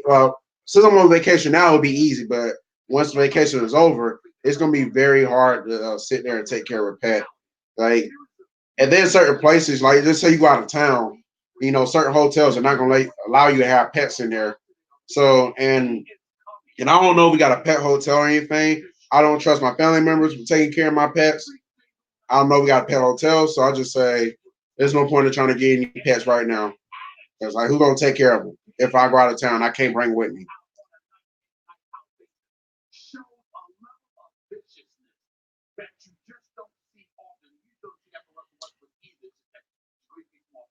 As far as girls go, the only time I pick about females is if they have kids. If they have kids, it's very likely I won't want to be associated with. I agree to an extent. I agree. Hey, she's really cute. I feel like she's one of my dreams, even if she has kids. Like I think it comes down to whether me and the kids can cope with each other. If we can, then I'll fuck it. We'll try it. If we can't, if I can't cope with the kids, then it just won't work. But like, I'm very picky as well. And people think that, and I know you probably get this a lot too because you go to Hooters. You know, like you'll get certain family members, certain friends will be like, "Oh, you be. I know you be hollering at them Hooter girls up there. I know you been hitting on the Hooter girls." Like, and if I did, you will never know because I don't fucking tell. I'm not that type of person. I don't put anybody, I don't put my personal BI out there on Front Street. But no, seriousness though, I'm picky about a lot of things when it comes to females. Like the only things I really don't discriminate against when it comes to females are height and ethnicity. I don't care about your race or anything. If I see if I see a connection, I'm willing to try it. I don't give a fuck. So, and I don't care if you 4'7" or 6'7". I never really cared about that. I know a lot of women who are like 6'5" or hot or taller. They get a lot of flack from guys because they never seen a tall woman before. I've seen plenty of tall women before, so it's like it's nothing new. LOU, you talking shit about the pets? Yeah, uh, yeah, yeah. They starting to really piss me off now. I never really hated those motherfuckers, but they really started to piss me off. Like I said, they blew. Like for once, I actually picked them on a sheet to win a spreadsheet, and I went undefeated, college and pro, well into Sunday night. These bum ass niggas don't even cover against the Texans. They fucked up my whole sheet. Then they turn around and lose to the Chiefs, help them win the AFC West. Now this shit. It's like y'all trying to get on my shit list for the year over with. Do I need to make your year is over list and put y'all really pushing it? However, if they have kids, let them mature, then I give her a pass. I say you just gotta be. It depends if the guys are able to cope with those kids or not. Because like if you can't cope with them, no matter how mature they are, it's not gonna work with you and that female. It's not. I'm not picking in regards to looks on females, but at the end of the day, personality is more important than looks. I like personality. I got a personality on me, so I think in a way that woman will have to match me. Tit for tat with personality. You can't be with me if you're boring as shit, and all you want to do is just sit around and read books all day. Like I'm not saying you gotta be enthusiastic 24/7, but damn, at least have some type of enthusiastic, some type of personality gonna be with me. And that's the one thing everybody knows the skill, everybody knows the personality, lovable guy, really great guy, and a great player. The point is that of course you're gonna monitor your health and pay attention to all of that. Yeah, I might do this tomorrow though as well. Little crib. Time is now 1:31 p.m. So I'm probably gonna be on it for another hour and a half. And I will shut it down. So and just like that, Sniper is out the building. Whether it's Phil with MJ or it's Phil with Kobe or somebody else, and they just look at you. It's like it's time. I was covering Temple with John Cheney used to be there. John Cheney would have an Eddie Jones, Aaron McKee, or whatever. And they're doing everything's going on and they're going back and forth. And they're all saying John Cheney just stares. And he's looking. That's one look. And it's like, it's time. Stop playing. I'm not arguing and that's all I'm saying. I'm not arguing that. That's all I'm saying. You can't have 0 points ever in a game if you're MVP. I'm talking about the criticism of Shaq and Chuck was that Charles Barkley was 22 points. Do you want to be 22 points or do you want to give me 28, 30? I don't know that Embiid is physically built to All right. 30 points a night throughout the whole regular season and still be ready in the playoffs. Remember what Horford did to him a couple years ago. He may have to have those nights of 22, 18, 22 points where you can take it a little easy. Certain nights you skip so that in the playoffs he can give you the 30. But they weren't fully articulating themselves to that degree because the point is they're not talking about the points. They're talking about how, for example, if you give me the ball in over a 5-minute stretch, I just dominate. Give me the damn ball. And inside of 5 Give me minutes, the I damn ball. and I scored 13 straight points. All right, I closed the deal. I finished with 22, but I sent the message. Y'all have no lights. Y'all do something y'all selves. How you get it? And I agree with that. One thing is for sure, you can never have 0 points. No. No. All right, I want to get to this because some unfortunate news broke yesterday, but former NBA Commissioner David Stern is hospitalized in New York City after suffering a brain hemorrhage. The city's fire department responded to a 911 call at a Midtown restaurant yesterday afternoon and rushed the 77-year-old Stern to Mount Sinai Medical Center, where he had an emergency surgery. There was no That's sad. word on his condition. Stern served as NBA commissioner. See what you're not talking about. Speaking of Christmas song challenge. Hey everyone, what's up? Welcome back to the channel. So today's video is going to be like a really quick, short video, and what I am going to be sharing with you are my top 3 favorite Christmas songs. To be honest with you, I don't really have a top 3, so these are just going to be 3 of my favorites. Not the top, just 3 of my favorites. I got challenged by Hunting and Stuff with J&J, so thank you so much for challenging me. Let's see. Now, shall we just get on with it? Guys, please don't forget to hit the like button, subscribe button, and the notification bell so you can keep up with all these random videos and challenges. Okay, so the first song I'm going to mention is What Christmas Means to Me by Stevie Wonder. I just love that song. If you guys don't know it, you guys definitely need to know it because it's just a great Christmas song. Number 2 is the song Last Christmas by Wham. You know, that's a classic. Who doesn't know that song? It's an awesome track. Third would have to be, and I guess the last one I'm gonna go with is Frank Sinatra, Let It Snow, because it's a classic. It's been snowing here in Toronto, so indeed, let it snow. Okay, so the 3 people I'm gonna challenge are, the first one is the Mess Hall, since he challenged me to the Christmas movie challenge. I'm not sure if you've done it yet, but I challenge you if you haven't. Number 2 is Megan Rose. So yes, Megan Rose, I definitely want to see what your top 3 favorite Christmas songs are. 3 who I'm gonna challenge is, why is number 3 always so hard for me to think of, you know? I am going to challenge Harrison Family Vlogs. Yes, sir, I am going to challenge you. Let us know what your Man, I challenge A-Fizzle. favorite Christmas songs are if you have any. And yeah, guys, please let me know down below what your top 3 favorite Christmas songs are if you have not been challenged. So have a great day, and thank you so much for watching. See you guys in the next one.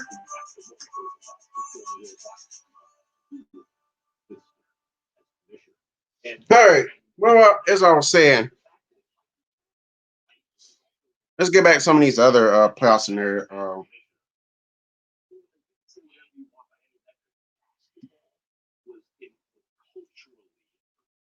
Get back to some of these other games I was talking about.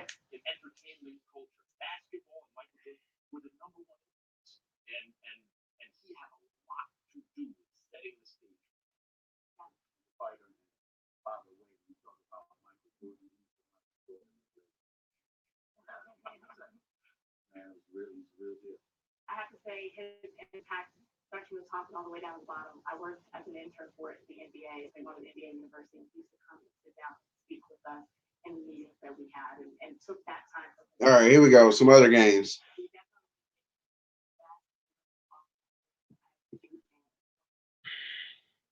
Seahawks beat the Panthers 30-24. They have officially clinched a playoff berth. The Panthers have lost their 6th consecutive game now. They need clean house altogether in Carolina. That's just ridiculous. They did the same shit last year. Started off 6-2, wound up losing 7 straight. Now they 5-3. They lost 6 straight. Like, come on now. That's just ridiculous. Already talk about these games. I think that's about it. I think I'll talk about the rest of these games. Buffalo Bills will go home early to the playoffs. You heard it here first. I'm not finding hype for them home. Get mad. Just get mad. Buffalo Bills fans, stop jumping off the tables there. I want to have stop jumping off the tables. Then I'll stop shitting on you.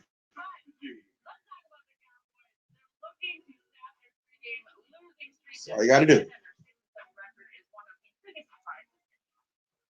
Yeah, tonight we got the Saints. Like I said, we got the Saints and the Indianapolis Colts. Monday Night Football action. The Saints are going to kill the Colts. Colts got no shot, but Colts lost like 3 in a row themselves, I think.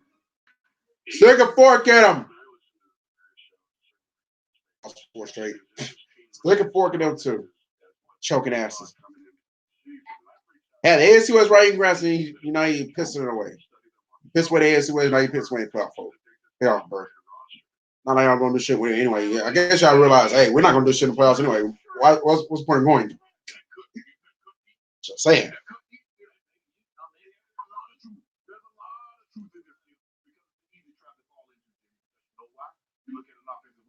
And you got four guys that stay top at their position. So you got your left tackle, your center, your right guard, your right tackle. They're top. They're top. Boys, that's NFL action. Let's see what's going on. We try to do sports. Let's see what's going on in college basketball. Let's see how the rankings look now. Pretty sure the updated rankings are out. I'm not expecting too many bombs. I expect some things to happen. Yeah. Oh, I'm not going to sleep. What about the player that's not living up to that contract? Skip Bayless has told me their offensive line, week after week, the offensive line got their Royals tail kicked. Golden. Yeah, you think Golden? Yeah. Shannon trying to check me out. You tell me, it seems like the running back, the $90 million running back, is still running in Cabo thing. All right, here we go. The new updated rankings. Kansas is now number 1, 9-1 record. Y'all can see that. Damn. I don't know if y'all can see that. So I'll just read it off. Kansas is now number 1. Gonzaga moves up to number 2 in this rankings. Louisville adjusted to number 3, so I guess they value that loss they had over Texas Tech. Kentucky moved up to 4. Maryland fought. Oh no, Kentucky's number 6. Excuse me. Duke moved up to number 4. Kentucky moves up to number 6, like I said. Maryland falls to number 7. Oregon number 8. Memphis they were number 13 last week, so they moved up 2 spots after beating Tennessee. Auburn, I heard they're undefeated right now, so and turns out they are undefeated. They're 9-0, and they're only number 12. Can we be seeing Bruce Pearl cut down the next? Do we see Bruce Pearl cut down the nets in early April? No, he might. Auburn looking good over there in the Plains, so I'm pretty sure making for their football season. Knowing they can't win the West again. All right, moving on. Michigan falls down big time. They were number 5. They fell all the way to number 14. Oh, yeah, they lost Oregon. I forgot they lost it for a second. Guess who's right behind them? Michigan State, number 15. Let's see. San Diego State moves up to number 20. They were number 25 last week. Fourth chart on the rankings.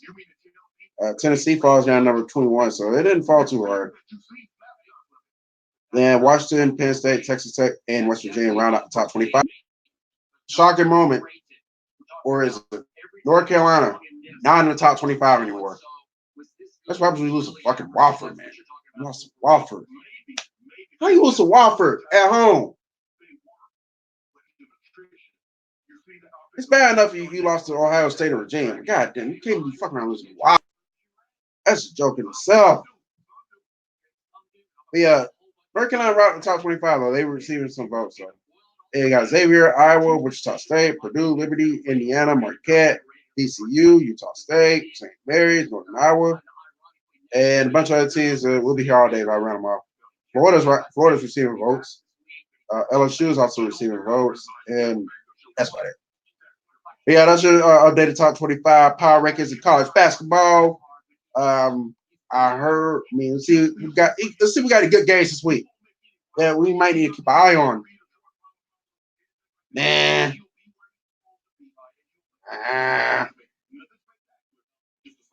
North Carolina Gonzaga this Wednesday. North Carolina's been owning Gonzaga. Can they continue to keep that trend up? Gonzaga is now number 2. Is this game at Gonzaga or is it on a neutral site?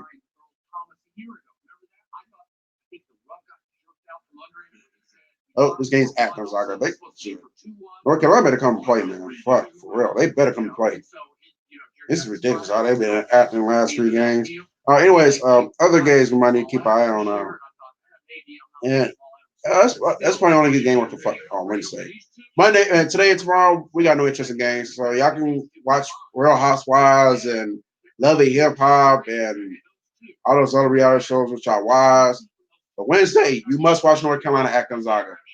Thursday, Wofford takes on Duke. Maybe we said that upset. Maybe Auburn puts their undefeated record on the line, going up against an ACC faithful and NC State. Maryland goes against Seton Hall on Thursday as well, but who cares about that one? Friday, no real games on.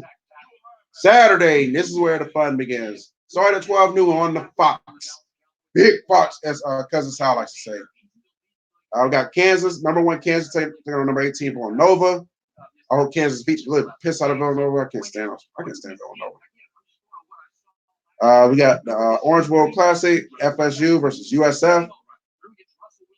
See anybody else? What the fuck?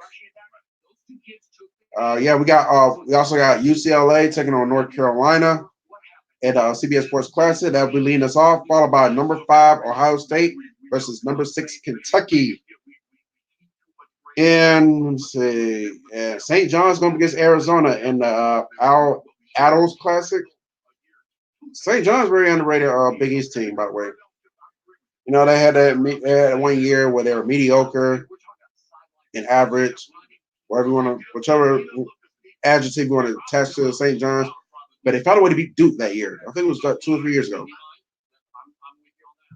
I think they're primed for an upset on Saturday. I think they can beat Arizona. It's gonna be tough though, but I think they can pull it off.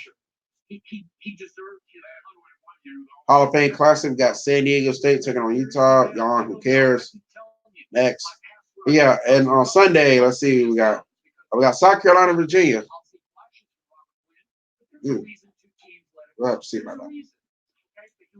Any games on Christmas? Hawaiian Airlines, Diamond Head Classic.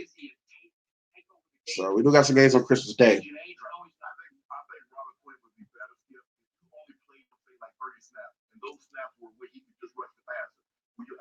And I'll be doing my power rankings later on today for on the NFL side.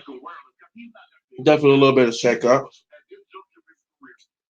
We might not have a number 10 team. Those teams outside the top 10 are not worthy of it. Either lost or I just don't think they're good enough. Oh, I'm going here for. Let's see. The NBA update their rankings. I think NBA updated their rankings today too. Milwaukee Bucks. How about them Bucks, y'all? 24-3. They look damn good this year. They might come out East this year. Assuming they don't shit the bed against Raptors again. We the North. That's what they say, right? We the North. Isn't that right, AF DeVille Music? I know you out there. I know you can watch this. Isn't that right? We the North. Yeah, but let's see what y'all can do against Milwaukee a second time around. Lakers 24-3. They going to the playoffs this season. It might be the Bucks and the Lakers. Well, I'm not going to jump the gun too soon. It's going to be the Bucks, though. I think they come out in the East. It depends what happens with the Lakers and the Clippers. Clippers are a good team this year, too. But Kawhi, Paul George. Miami Heat. They moved up number 4 in the NBA Power Rankings. ESPN version, though. They're 19-7. Sixers, they're the Sixers. They'll do good in the regular season. We'll see what happens in the playoffs. Haven't made it to the finals since 2001. And Allen Iverson's not walking through the door anytime soon. So you know Joel Embiid is a real deal. All right, Raptors 17-8. Maverick 17-8. Wow. Mavericks off to a good start. I did not see that. This goes to show I don't really watch NBA too tough anymore. Last time I watched NBA, Mavericks suck. They got better all of a sudden. Luka Doncic may be real deal. Nuggets overrated. You want to go home in the second round again? Oh, tell me about your overseas guy. I'm not buying it. You'll go home in the second round again, Nuggets. It is just that damn simple. Pacers. Well, what's your ranking? Oh, ninth. That's y'all good, Nuggets. You're ninth. Pacers 11th. They're 18-9. behind Home Depot. Brooklyn Nets, Utah Jazz. That's not as good as people thought they were. Sacramento Kings still flush around the 500 mark. Suns are doing better. They 11-14. They ranked 16th in the rankings. Orlando Magic 17th. They're 12-14. They might fuck around. Oh no, they're not gonna fuck around with them. Southeast Division. Southeast Division was terrible last season. Magic, they Magic got hot at the right time. I gotta give them credit. They got hot at the right time. They managed to win that division, finishing above 500. And people thought they were gonna beat the Raptors. Come on, they weren't beat the Raptors. Orlando Magic fans, you weren't doing it. But yeah, you might make the playoffs, Orlando Magic, but you'll go home again because you'll probably play the Raptors or the Bucks in the first round. And there's a goodbye. What? And nobody cares about numbers 18 and 30 because they all suck. Knicks, they need to fire. They need to clean house. Now, when I say clean house, I mean literally clean house. I mean get rid of everybody in that motherfucking organization and just start fresh. Because on to my everybody, I need to get rid of everybody that's associated with this year's New York Knicks team because you're not gonna make it far.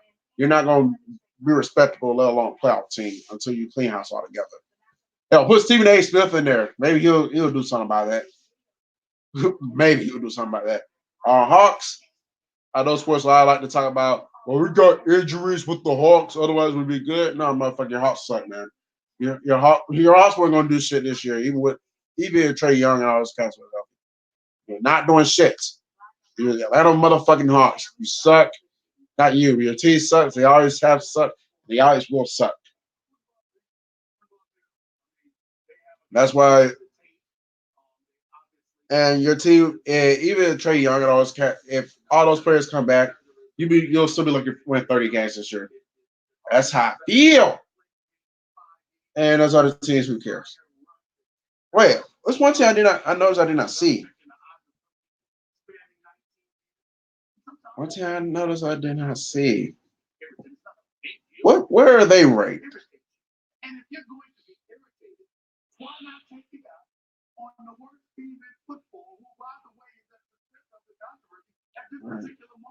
Blazers.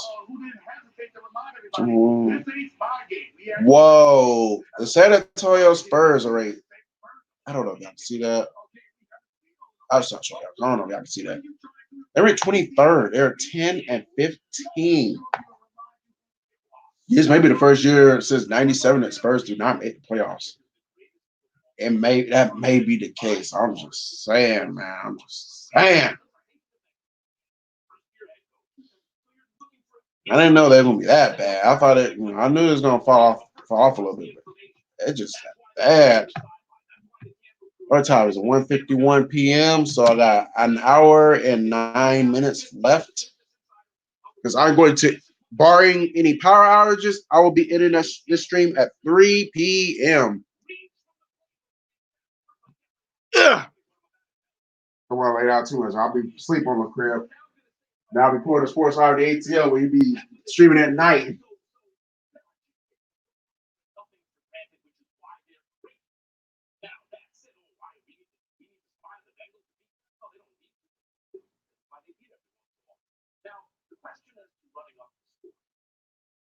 In baseball, if you're up 6 runs and you steal a base, they say you're showing them up, you're running up the score.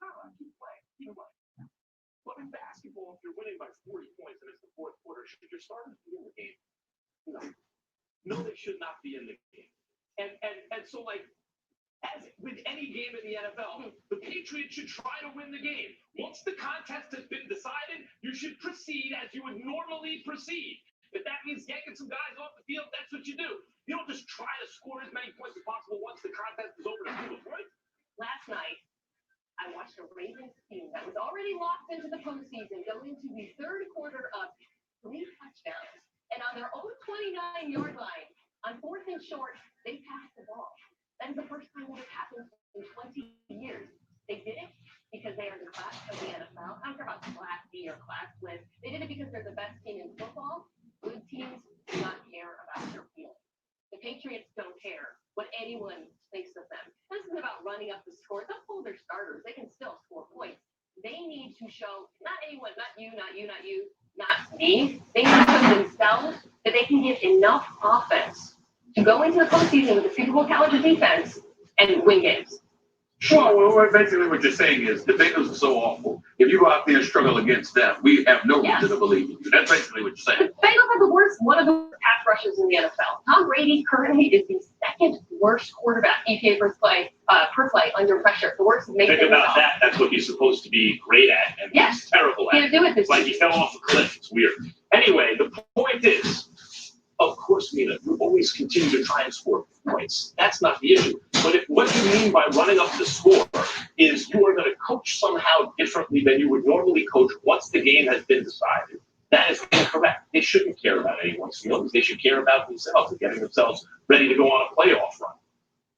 But that doesn't mean that you don't make decisions based on trying to score more points than you would usually make. I'm saying to you that you use whatever motivational tools are available to you to propel you to the heights that you aspire to achieve. Very, very, very simple. The fact of the matter is, when you look at the New England Patriots, the way that they've been struggling all year long, anything is like a rallying cry. When they came back against Atlanta and won that Super Bowl after being down 28-3, what we were all thinking, I'm talking about once it was clear that they were in position to possibly win the Super Bowl.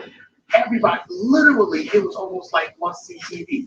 All right, how is Tom Brady going to react to Roger Goodell on the stage? How is Robert Kraft going to do it? How is Bill Belichick going to do it? Because of the whole scandal involving the Deflategate and everything that it entails. So I'm saying to you is, you use your little nuggets of motivation whenever you can grab them. No doubt.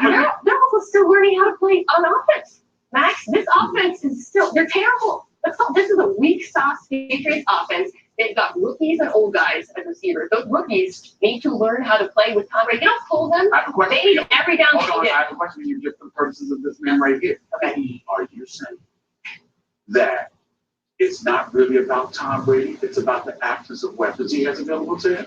It is about both. That's what we talked about, how they can't beat the blitzes here, which used to be Tom Brady's bread and butter. Beating the blitz is not just about the quarterback. It's your receiver getting open at the line of scrimmage. But it's also about the quarterback. The yards attempted, and every metric you want to look at Tom Brady through, he's down, way down. And it's year over year now, 2 years in a row. So, I'm not making this up. It's a precipitous fall, but it's from great heights. So it's not obvious to everyone yet, but it's obvious to me. Well, what you're missing, we're not debating on that. We're just simply saying no longer. No. We're just simply saying you into this. Not all on we're just simply saying to you, if he had other weapons, I'm going to forget Gronkowski. He'd be better than he is. Yes. Yes. If he had the greatest tight end ever, he'd be the greatest. He has 38-year-old Ben Watson. He has no tight end. He has no tight end. He has some running backs and Max to receiver when it comes to Tom Brady because you ignore what he's working with. No, I'm not pretending he's like the worst. Yeah, but you do when you want to get him.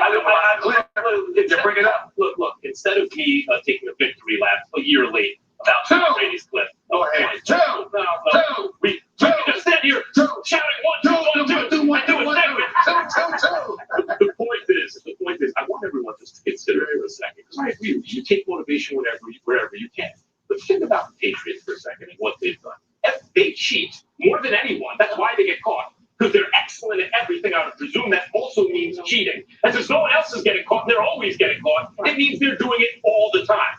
They then get righteously indignant for some reason about getting caught for cheating and then use that as motivation after they've already gained the advantage from cheating. I'm not going to argue with you about the fact that the Patriots are always looking for an edge. Sometimes they probably push it too far. But the notion that they can go easy on the Bengals, I don't think anyone, that's a straw man. I'm not arguing. But you're saying, if they're up, they can pull the starters. No, they have to use this game to get right. Right, unless someone gets hurt, like a key player gets hurt because they're up 30 points and they're still playing, and then everyone was going to say, why are they still on the field? Leave the receivers out there. That's Are you saying they have something to do? That's why they have to use this game to get right. They actually need these snaps. And these receivers do not know how to play with Tom Brady yet. And that's going to be the death blow. All right, we have Super Bowl. They get there. Don't say that. I'm going to tell you, I usually don't care. It's not my Steelers. but I have never rooted against the Patriots more because when you see Patrick Mahomes and Lamar Jackson and the thought of one of them being in the Super Bowl, for this version of Tom Brady and the Patriots to be back in the Super Bowl, I'm telling you right now, the Ravens are on something. If that happens, I mean, Ravens are on something. Let's just recall for a second, Tom Brady threw an interception to end the AFC Championship game last year. I got to take it back by a pre-snap. Why do you keep bringing that up? How about he threw an interception to lose the AFC Championship game against Peyton Manning in 2006? It's not like it hadn't happened before. He did it last year, and they barely scored a point in the Super Bowl, and their defense carried it there. All right, Mina, thank you so much for joining us today. Mina, you can catch Mina Kimes weekdays on ESPN Daily Podcast. She tackles the biggest stories in sports. We have much more to debate coming up on First Take. We're talking Cowboys. Which team will be closer to being a playoff spectator, the Rams or the Cowboys? Not the Falcons, we know that though. Weekend Watch is brought to you by Buffalo Wild Wings. Eat, drink, and breathe football and wings. All right.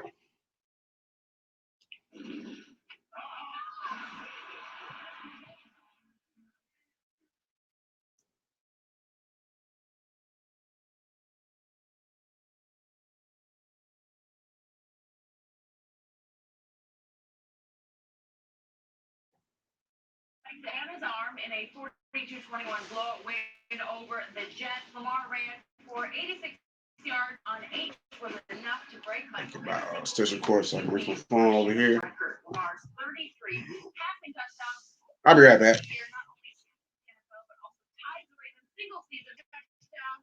Baltimore not only clinched the AFC North last night, but can clinch home field throughout the playoffs as soon as this weekend if Kansas City and New England both lose. So, Shannon, does Lamar make the Ravens the runaway favorites? No, but I think they do deserve to be the favorite, considering that they beat some of the top teams. They beat, especially in the AFC, they've beaten New England. They've beaten the Texans. They lost to, ironically, they lost to Kansas City. We have to cover them. They've beaten the 49ers in the NFC skip. They've beaten the Seattle. I think they definitely deserve to be the favorite, but not the runaway, because we've seen the 49ers play them head to head in their field. Obviously, it was the conditions, but the conditions were what they were for both teams. It was a 20 point, right? So the Chiefs, the Saints can put points on the board. The question is that I believe for you to beat the Ravens, you're gonna probably have to get to probably 30, 31 points. But you're gonna have to hopefully get a turnover, because what the Ravens can do, Skip, when you can run the ball for 200 yards, they're gonna minimize your chances of putting points on the board. That's what they do. They hog the ball. Last night, I think the Jets got them because they like you think of a running plays in the end. You think a running team, if you think 12, 14, 16 play drive, they can do that. Right. But they also got big steps. 2:01, so I got practically an hour left. He missed a very easy throw. Could have had like a big long touchdown. Andrew. But Skip, no. Should they be the favorite? Yes. Runaway, lock, stock, and barrel. There are two teams. I believe the Saints and the 49ers can play up close. And then in the NFC, the Kansas See, my else gonna come in right quick. tough for them no matter where they play, especially with the Baltimore. I still believe the Chiefs will cause them a problem. So, I hate to admit this publicly, but right now I see a runaway. Runaway! The great thing about your sport of football, especially pro football, that I love the most is it's such they're in on this team. 53. But every once in a while, out of nowhere, the 53 can unite and ignite. And it's almost magical, inexplicable how it happens. And it's this contagious chemistry, camaraderie, and I'm seeing it spilling all over these Ravens right now. Because you brought it up, just how much fun they're having. It's coming so easy for them, and they love their young quarterback. And they're playing hard for him. They're making plays for him because he's making a whole lot of plays for them. Correct. And they're just feeding off each other. And I saw Pro Football Focus piece the other day that said the defense is revolutionizing the way you play defense, because they lost their best pass rushers, obviously. Yeah. And all of a sudden, it's the back seven that is dominating as opposed to the front four. Right. But they blitz like crazy. Wink Martindale's got them flying. Because think about it, they lost Zendarius Smith and they lost Suggs. And they lost Suggs. Can you imagine? Yeah. But they do, I mean, They just stalwart pass rush. Yes. They're your building block pass rush. Yes. You say, now what? Guess what? And I'm not the biggest Marcus Peters fan, but he will make key plays. He is fitting into that second. You make a play. Because he thought he had a peak last night. He's going, but Skip, here's the thing. With the way he plays football, you got to be careful in the playoffs. Because you go for a pick, and the guy catches it, and you see what happened. He tight ropes him. But he almost went to the distance. He's a feast of family corner. And it's good when he's feasting, because he'll make you pay. Ask Russell Wilson. He caught a couple of guys sleeping on it. But that style scares me in the playoffs. You know, it's not like baseball or basketball where you got to beat me 4 times. It's one game, and we've seen the funny fouls here and there. I got it. Well, it brings me back to my Super Bowl pick, which was Patriots. Now, it's pretty clear the Patriots are going to have to go through Baltimore again. They went there on a Sunday night, and they basically got their doors blown. And it was 37-20, and Lamar was great. He's the brighter the lights, prime time, or he is good. He is. So, can I make any case right here, right now, that the Patriots? Hey, Shanae's here. And pull off what I would consider You made it. a huge upset. Would you call that a Would you say it would be bigger than what they did against Kansas City? You're listening and get it ready. What are you getting ready for? By the way, MVP last year, but had played him in defense at home, and they had outscored him at home. So I think they had some confidence we can move the ball on that defense. I don't know if they have any confidence against this defense, and furthermore, and worse, I'm not sure Belichick has a whole lot of confidence that you can slow down that juggernaut. It would be very interesting to see how he plays, because if you remember, Skip, when they played the first time on the Sunday night, they played a lot of cover 2. They played a lot of zone coverage. Then they show back up in Kansas City, and all they play is man. They played man, they played zero coverage, and it took a half for them to realize you do know they're playing straight man coverage. They're playing, and they're bringing people down. So Andy picked up, but Skip, I would never play zero coverage against this kid, because my alarm was acting crazy for a second. I had to make sure everything was all right. Yep, you made it. Got to get my phone charged up, and my alarm went off for a second. I didn't know what the hell was going on.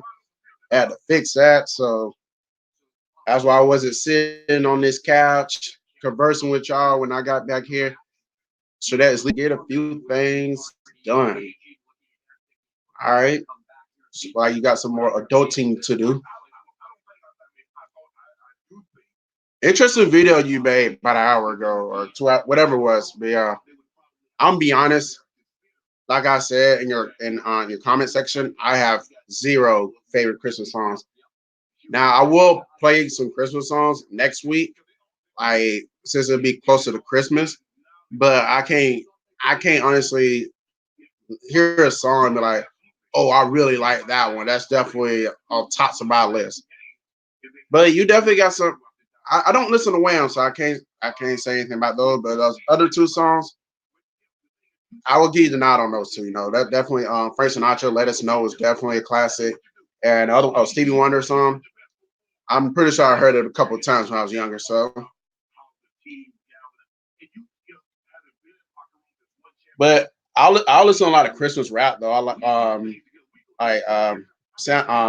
Run DMC, Santa Baby, Christmas and Hollers. Let me see what else. Curtis Blow's Christmas rap. David Banner. Not I want to say Ye Ain't Twins. Ho ho ho. No, I'll listen to that. Like as far as R&B. I'll listen to All I Want for Christmas by Mariah Carey. This Christmas, the Donny Hathaway version and the Usher version. I'll listen, and the Joe version. I listen, all Christmas music. Christmas week though, because like if I try to listen for Thanksgiving, I'll be tired of it by now. So always something to think about though, that's for sure. I might do a video like that next week. I'm not 100% sure. Don't quote me on it. maybe I'll share like some Christmas songs that I will indulge in and just kind of share with the my viewers.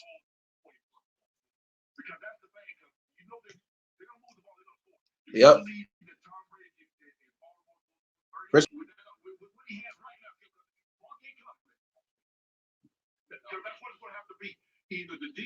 And at least it's something different too from you. You know, I know you reaction videos, which I think is dope. You know, expanding your horizons. You know, by still maintaining your dignity. You know, you're not selling out.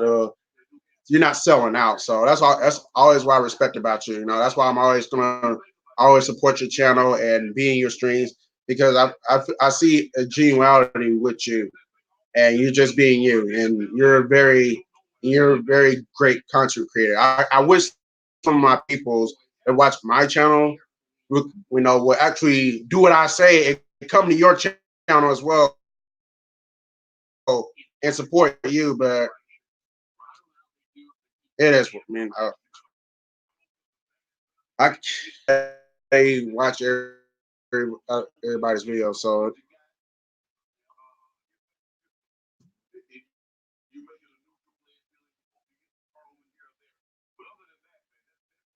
maybe they'll come over when I do the special video that's going to involve me. Maybe they'll come over then. Well, I'm gonna try to do it this. I'm gonna try to do that special video about it end of next week. Have it up by then. If I don't do any other do any other creative video this year.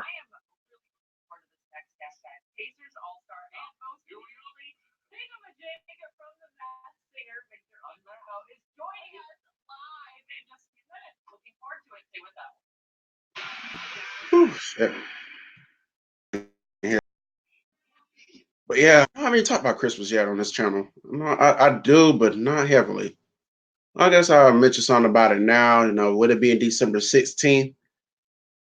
Yes, I'm officially on my holiday vacation as of, well, really as of tomorrow. I'm on my because I don't really work on Mondays to begin with. So as of tomorrow, my vacation will officially kick off.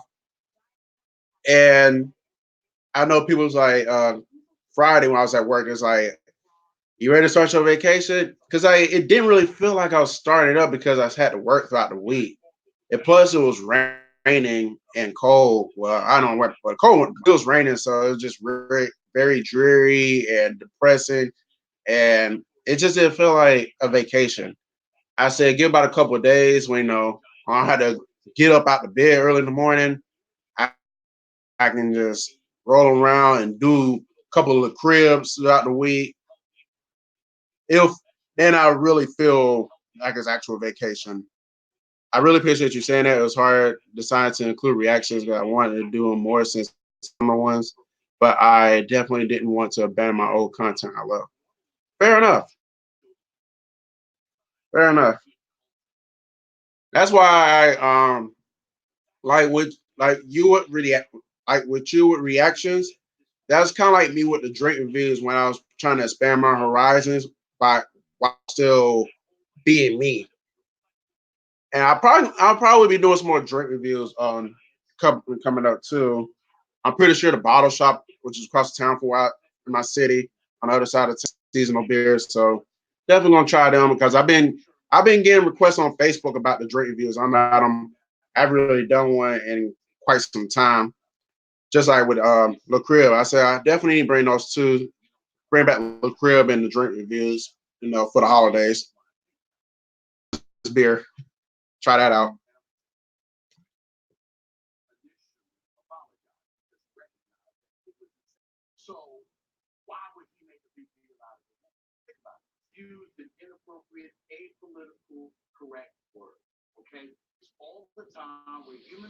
Mhm.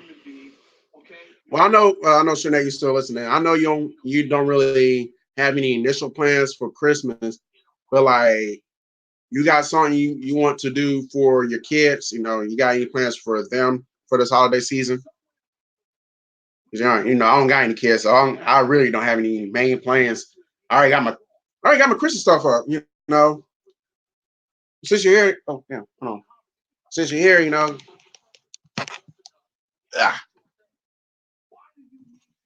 I got got the tree up already, and on this side got a Santa collection. Santa cards up. So I got a chance to I got a chance to decorate a little bit. I'm not going all out. I don't really do too much decorating unless my mom's around here helping me. So other than that, I don't really do too much. Like I at least try to put the tree at the very minimum, you know, and put up some lights and some wreaths. That's about it. Taking the shit down is easier than putting the shit up. I'm not gonna lie though. Sounds great. Okay, okay. Here's your Christmas plans. Mostly dinner, family. I'm moving, so there's that. Well, I appreciate that.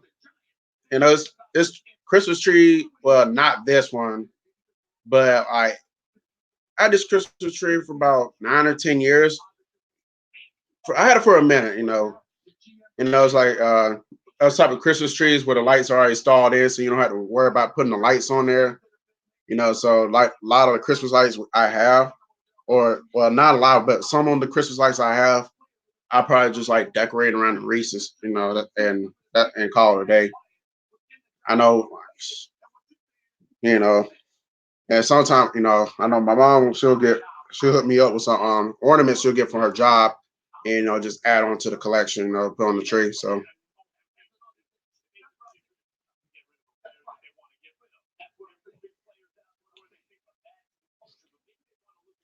yeah, this week I'm playing the low, but next week I'm sure not gonna turn up though. Oh, Shanette's left. I don't got any viewers left. Well, thanks for stopping by, Shanette. I know you say you had to make some plans. You got plans today. Got to handle some business, so I appreciate you stopping by. Which brings to this my next topic at hand. Like I said, I haven't really talked much about Christmas. I do like Christmas. I don't want anybody to think that. Well, I know y'all not going to hear me say this, but my coworkers, I don't want them to think I don't like Christmas because that's far. That could be far from the truth. I like Christmas. I like the festivities. I'll put on. Matter of fact, I think next time if I do the crib tomorrow, you might see my Santa hat tomorrow. I get a little festive. My issue is when I go to work or I'll be around certain people and they want to crank up Christmas music from early November all the way to New Year's. That's right, Trinette. Turn up next week. Capricorn season begins next week. I told people all the time, starting this Sunday, December 22nd. I'm celebrating my birthday early. I don't give a fuck what anybody says. I'm starting my birthday early. I'm not gonna have any stress, any drama. I'm just gonna turn up from December 22nd to Christmas to New Year's to my actual birthday. I doubt I'll be doing the crib around my birthday weekend, but I'm probably gonna try to do like a vlog or something. We'll see. Depends on what I do though, something like that. But yeah, all the way. I'm gonna turn for the next 3 weeks for sure though. Then my mama's birthday the following week after mine. I'm carrying this shit right into her birthday, and then I'm gonna go turn middle of January, and my auntie's birthday around that same time. So yeah, do your thing, Shanette. I say you got running at 30, so it's 2:16 now. I should be still on in 30 minutes. I'll probably get to tell him the crib, but I'll be on though. And guess what? Before you leave though, A-Fizzle have made it 2 hours.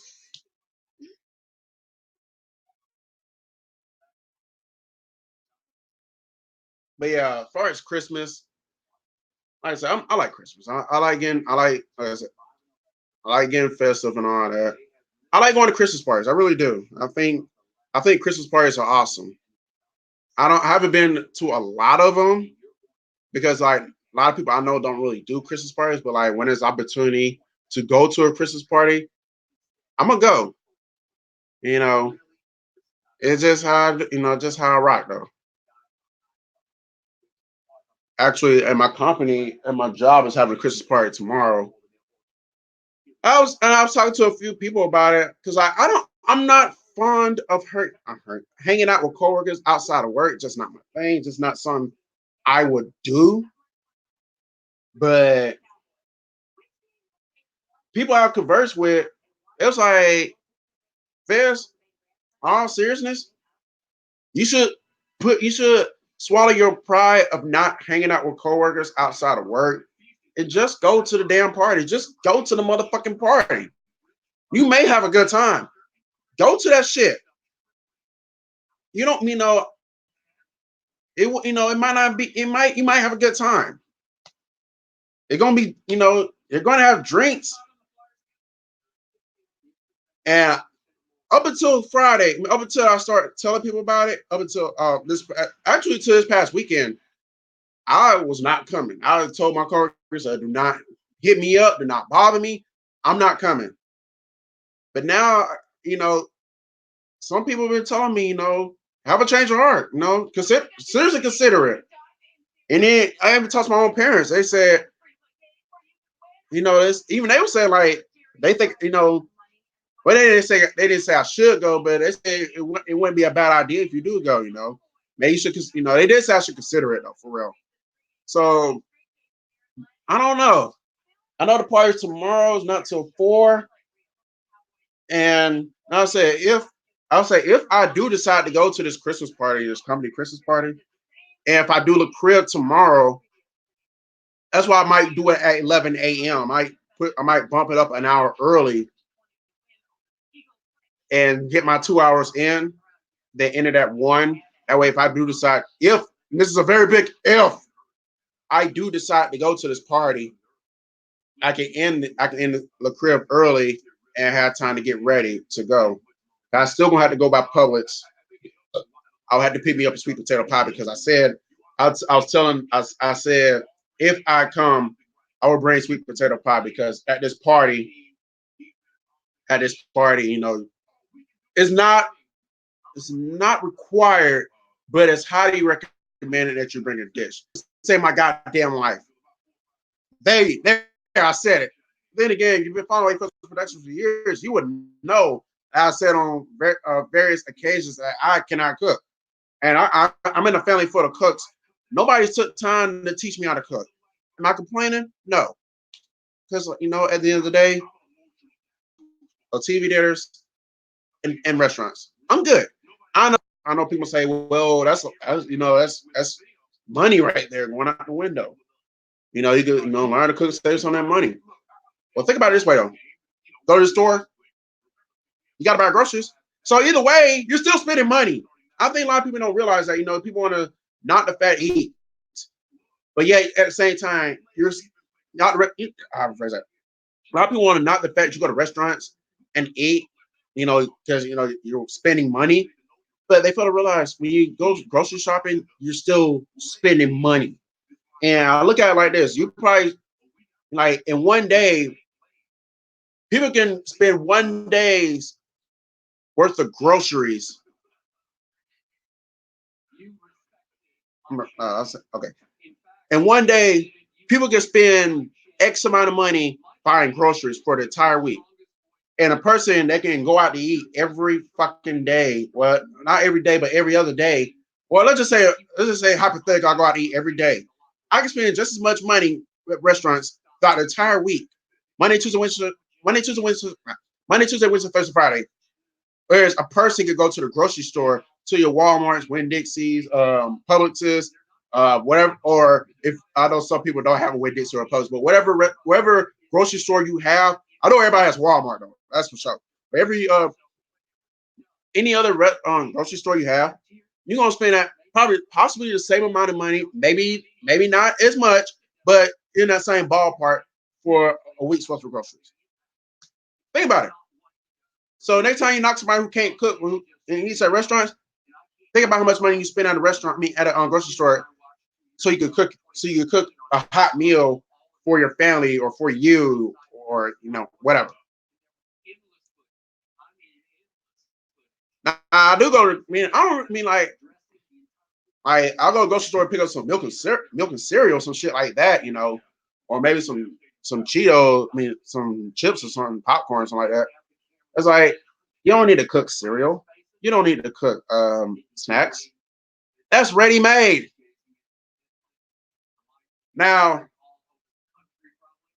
now now, you know, now I can't. Now I don't want anybody coming thinking like, oh, you can't cook anything at all. Now I can make noodles because like, who like that's rookie shit. Like, who can't make noodles? You have to literally burn some noodles in order to not be able to cook noodles. That's like the easiest thing anyone can make though. All you're doing is just like putting the water in and drop the noodles in and just wait on the get hot. And the same goes for hot dogs. You know, hot dogs are probably the second easiest thing to make because like same thing. You just put the water in, heat up the water, drop the hot dogs in, and just wait on them to break up. You know, thaw out. And the only thing you gotta do with the noodle, I mean the hot dogs, is check the middle, make sure it's straight in the middle. You know, it's not cold.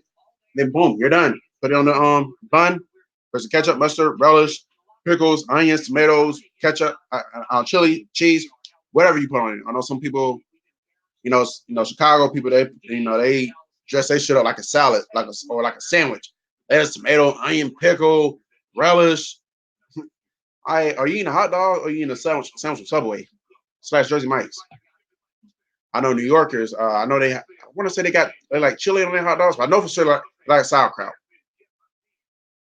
And I like sauerkraut too. I like sauerkraut. It's pretty good.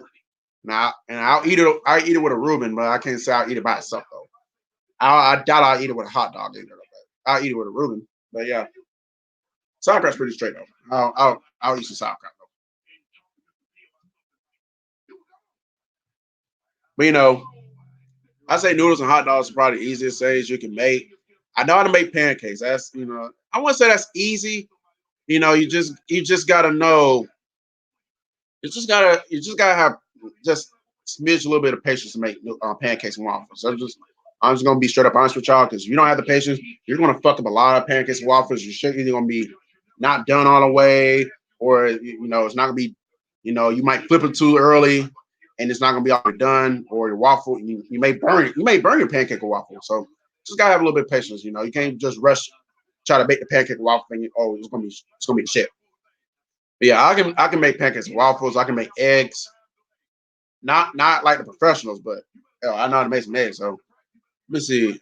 That's probably all I can really make. I try. Oh, and hamburger too. I guess I can make a hamburger on the grill. Man, not the grill. Sorry, on the stove. Excuse me, not the grill. On the stove. That's about it.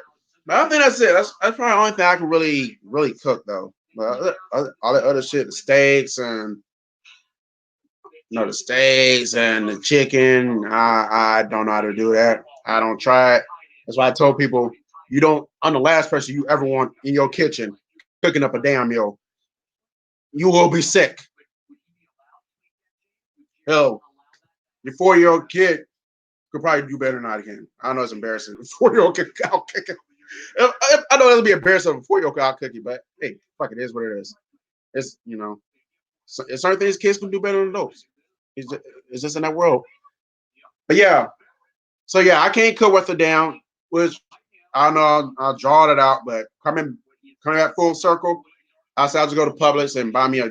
I was gonna say Winn Dixie, and I forgot it. They closed down the Winn Dixie right around the street from my house, so I go to Publix, buy me a sweet potato pie, and call it a fucking day. Here, Merry Christmas, shut the hell up.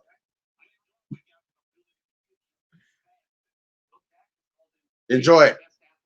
I might pick up some whipped cream too, though. So I might pick up some whipped cream. I know some people like whipped cream with a pie. I'm one of them. So I just say I can't. I told her I can't cook, so I just bring some damn sweet potato. I say if I come bring sweet potato pie, call it a day. Just slam it down and do the Peter Griffin. Merry Christmas to all shut the hell up. I didn't cook anything, so eat the damn sweet potato pie and shut the fuck up. I'm not trying to win. I'm not Gordon Ramsay. I'm not Bobby Flay or freaking Ann Burrow. I'm not on the Food Network. I'm not on the Cooking Channel. I'm not trying to be on the Cooking Channel. I'm not trying to be on Food Network. I'll watch those. I'll watch their shows. I'll watch the top shelves. I don't really watch Gordon Ramsay too tough. I do think he's one funny ass guy though. He's funny as fuck. I will admit, especially because of the people out for fucking up the orders. That should be funny as fuck. Like, get off the line. But no, man, I watch the top shelves. I watch the worst chef. No, that's one show I kind of begin to as of lately. Worst chefs in America. Worst Cooks in America be on the Food Network or one of those shows, one of those channels.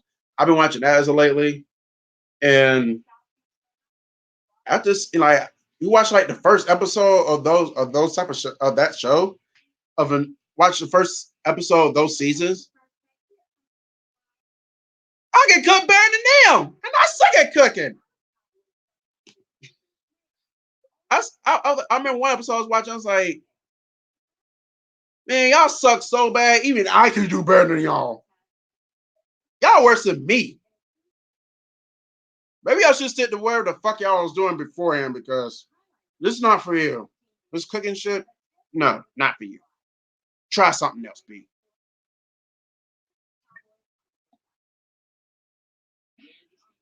But yeah, call it a day.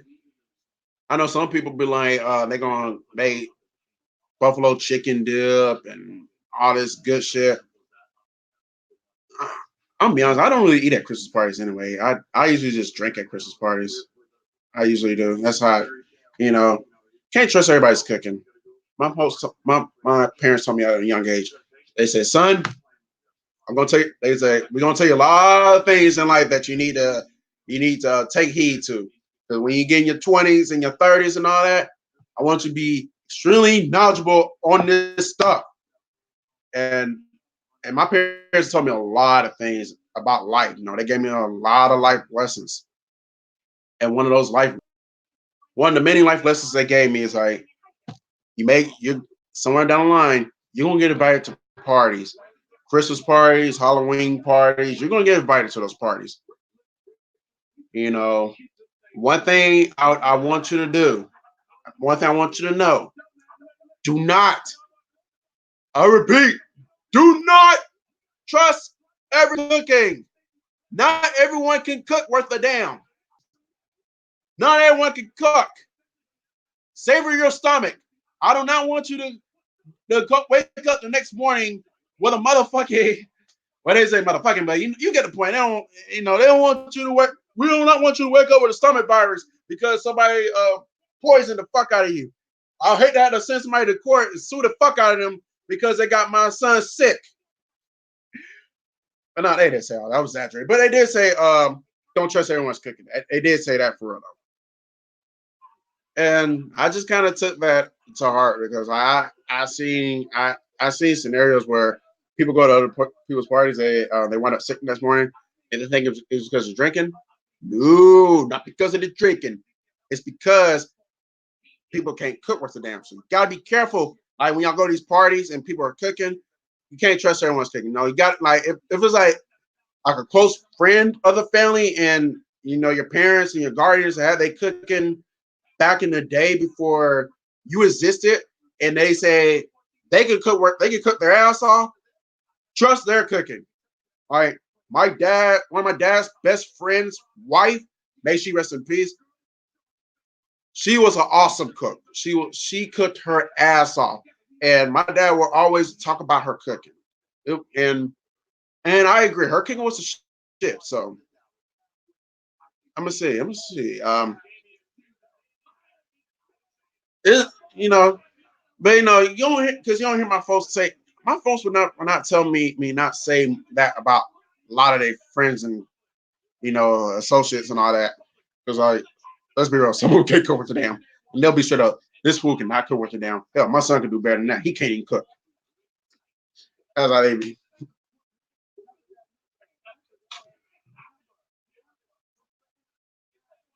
But yeah, we'll see though.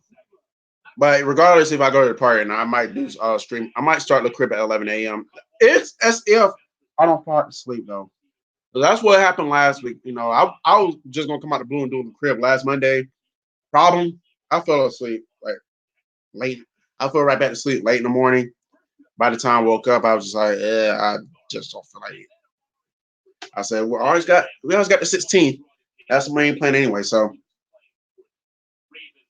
yeah, maybe I'll do the crib tomorrow. Yeah, so I might do it an hour early. So if y'all, I'm pretty sure nobody's watching. So if you're listening, if you catch the stream later, if you're up to this point, I will likely be doing the crib tomorrow. No guarantee, but I will likely do it tomorrow. I'll probably set it up and all that. So all I gotta do is just hit play and let's go. I'm gonna do it early though, like 11 a.m. I'll probably do it till it depends. If I go to this Christmas party, I probably shut it down at 1. If I don't go to this Christmas party, I'll probably go to 3 like I normally be doing. Or I might shut it off at 2. I don't know yet. But rest assured, oh wait, yeah.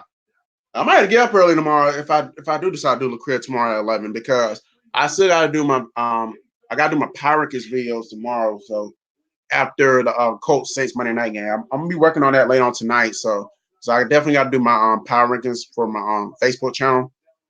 So I'll probably do that tomorrow morning, and then at least go ahead and get that recorded. Then go ahead and then I guess go ahead and get ready for the crib. It don't take me. It doesn't really take that long to do my Power Rankings.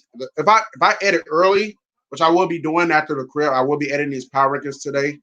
This until the Saints Colts game is done, then I can finalize it. Now I gotta do when I wake up is just record. That's like it don't take me long. It might take me a good hour because I'm also talking about the playoff implications as well. But if I get up early enough, I can be done. I can try to be done before 10. That gives me an hour break, and I um, eat some breakfast right quick, and then wash my face. At least get my face washed, then then start the crib.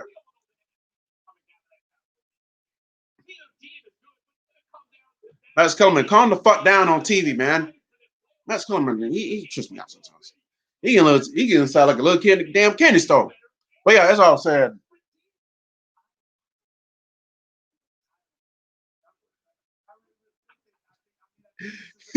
Stephen A. love roasting Cowboys. But yeah, as I was saying, damn, what I was saying?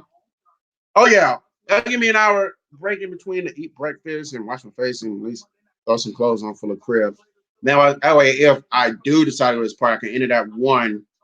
That'll give me time to take a shower, freshen up, and try to be out the house by 2:30. No, the party will start at 4. I need to be out. I need to be out of the house by 3. Yeah, I need to be out of the house by 3 because I still have to run to Publix and get the damn I'm going to run to Publix and get the damn sweet potato pie. You know, Publix is like 5 minutes away from the house. So I wish we still had to win Dixie because that's like 2 minutes away from the house. All I gotta do is just straight shot, make this right, boom, win Dixie, and just go like 2 blocks. Win Dixie's right there. But we don't, but when Dixie closed down, closest one now is like about a couple minutes away. I mean, about like just add another 5 minutes to that original location, and that's how close to win Dixie. I know it's when we got like 3 of them now. I know one's like close to the east side of town. I mean, one's the closest one, like I said, about maybe like 7 minutes from here. One there's another one out there by trying to think. One says another one out there too.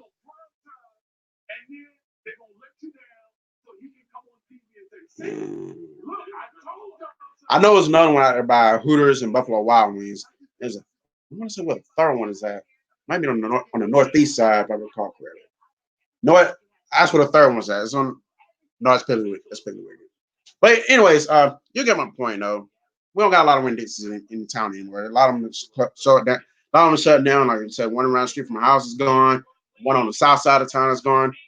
Like I'll go to one on the south side of town anyway though. I don't trust anything on the south side of town. Not even restaurants over there. Them motherfuckers.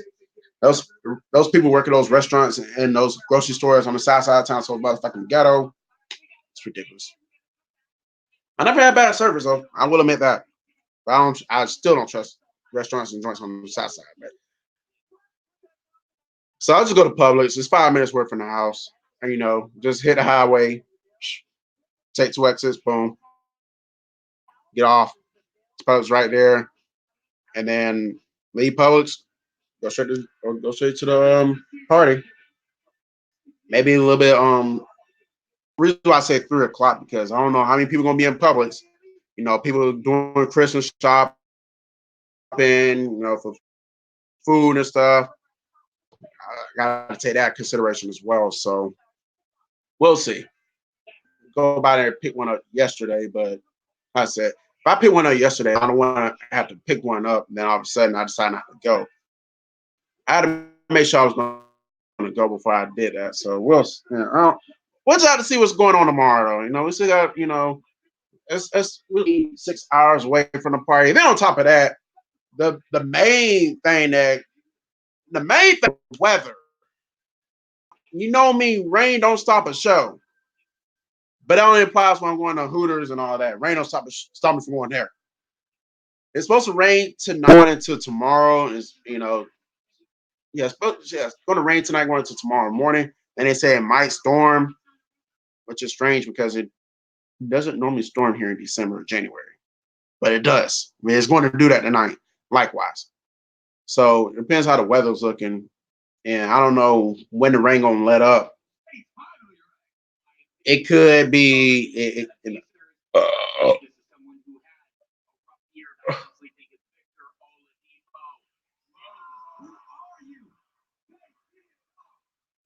Nickelodeon canon. I honestly forgot he was hosting the Masked Singer. I do not watch the Masked Singer, by the way. You know, they were talking about it on Undisputed. Apparently, Victor Home Depot, I'll call him Home Depot, I don't call it Old Depot. Victor Home Depot for the Indiana Pacers is on the Masked Singer, and now he's on Undisputed. Well, he's on the Friday's episode. I didn't get a chance to catch it. I was at work. But anyways, that's the last point.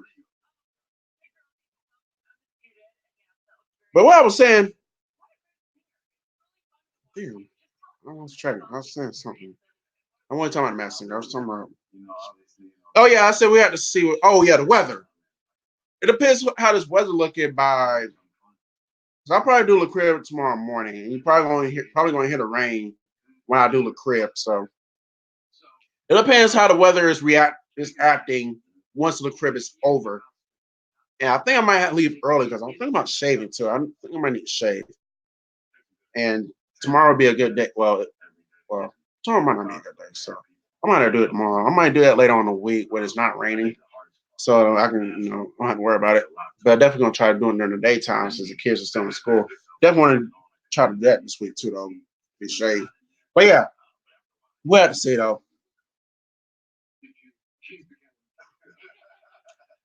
And it's beer getting watered down.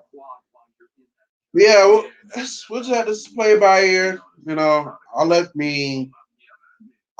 expect me to do any vlogs from the Christmas party because I really want to keep my job as classified. I don't want to put that out there. Now, had it's been a Christmas party at a house or something, not dealing with my coworkers, but I'm just saying like it was like a totally different Christmas party. Yeah, it's totally different Christmas party. It doesn't involve my coworkers or my job. Then yeah, I probably may do a vlog. I definitely would take some pictures.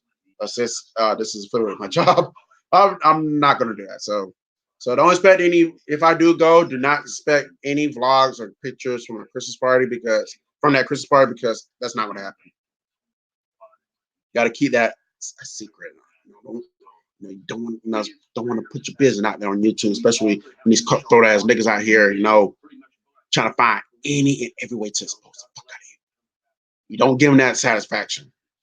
And I don't likely agree with this motherfucker a lot. But Bow Wow made a good point. When him and Social War were beefing back in 2009, it got to like the third video they were doing in their beef. And this is one where Bow Wow had three niggas up behind him. And he was like, when you put your business out there and you expose yourself and you do your rich nigga shit, you stun at your heart, you wiping your nose with $100 bills, you asking niggas to be on you and want to do something to you just to prove a point. That's some deep shit. With that being said, I'm not trying to put my business out there and expose myself and do that shit.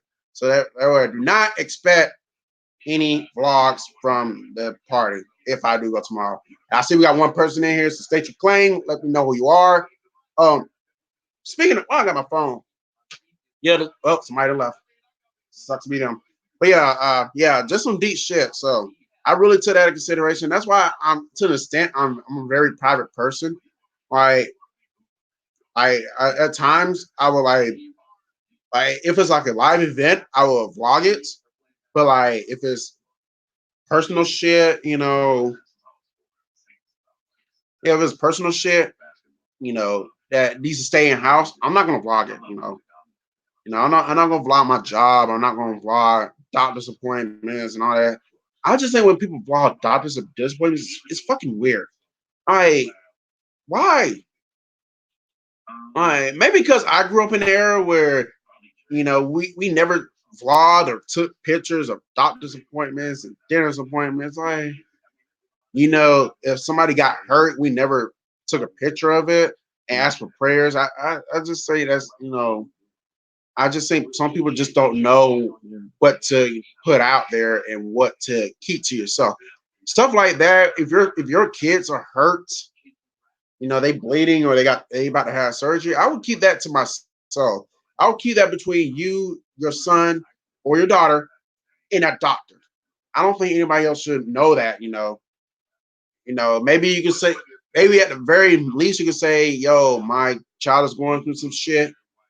They probably won't be back on their feet for a couple weeks. Just they probably won't be back for a couple weeks. So keep a prayer. I can understand if you're just saying if you keep it incognito, say you're going through some shit and you might not be around, but you don't gotta you don't gotta tell everybody what it is. For one, it's not everyone's business what's going on in your personal life because two, which is my second reason, no one gives a shit about what's going on in your personal life too tough. We got our own problems to deal with. You think we care about what's going on in your personal life? Fuck out of here. I'm just saying.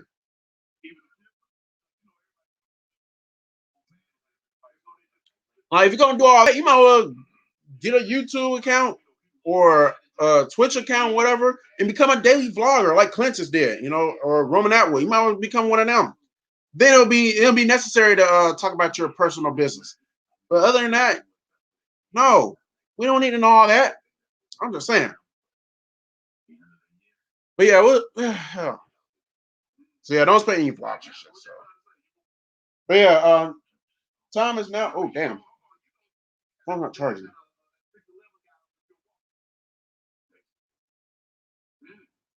Okay, so to get started while y'all knocking them. Yeah. With that being said, I gotta recharge the phone up. 2:45 p.m. So I'm only gonna be here for another 15 minutes, and then the crib will come to a close on this Monday, December 16th, 2019, on your motherfucking ass.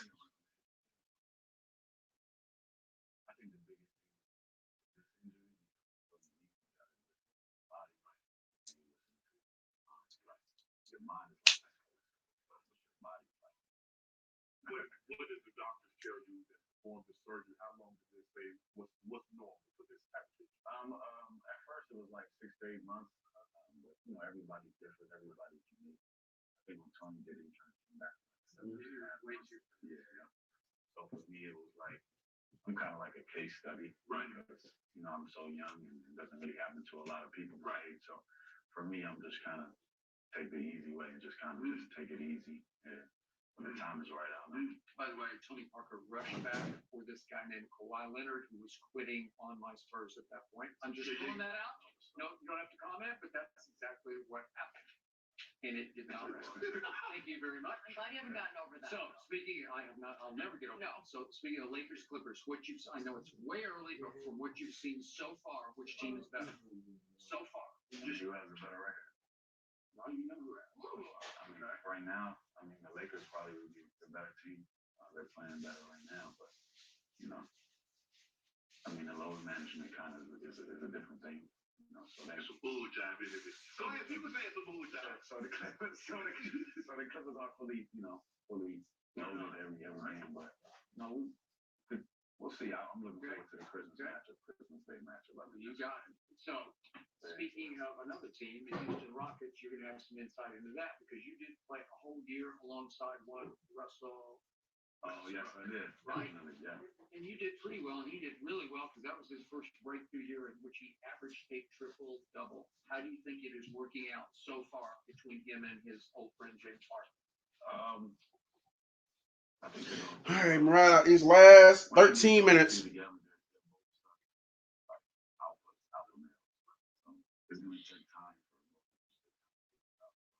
Whose turn is it to be think it'll, after a while, it'll click and they'll figure it out. And, eventually, they might be able to do something special. You know, It's always will be James Harden. You know, I mean, dude's averaging 39. yeah, but them double teams is coming. And You know, that is he's averaging 23, 8, and 7. That's a chicken feed number. But okay, talk about LeBron. You got to be surprised. Here's a guy that's in the 17th season, about to be 35 at the end of the month.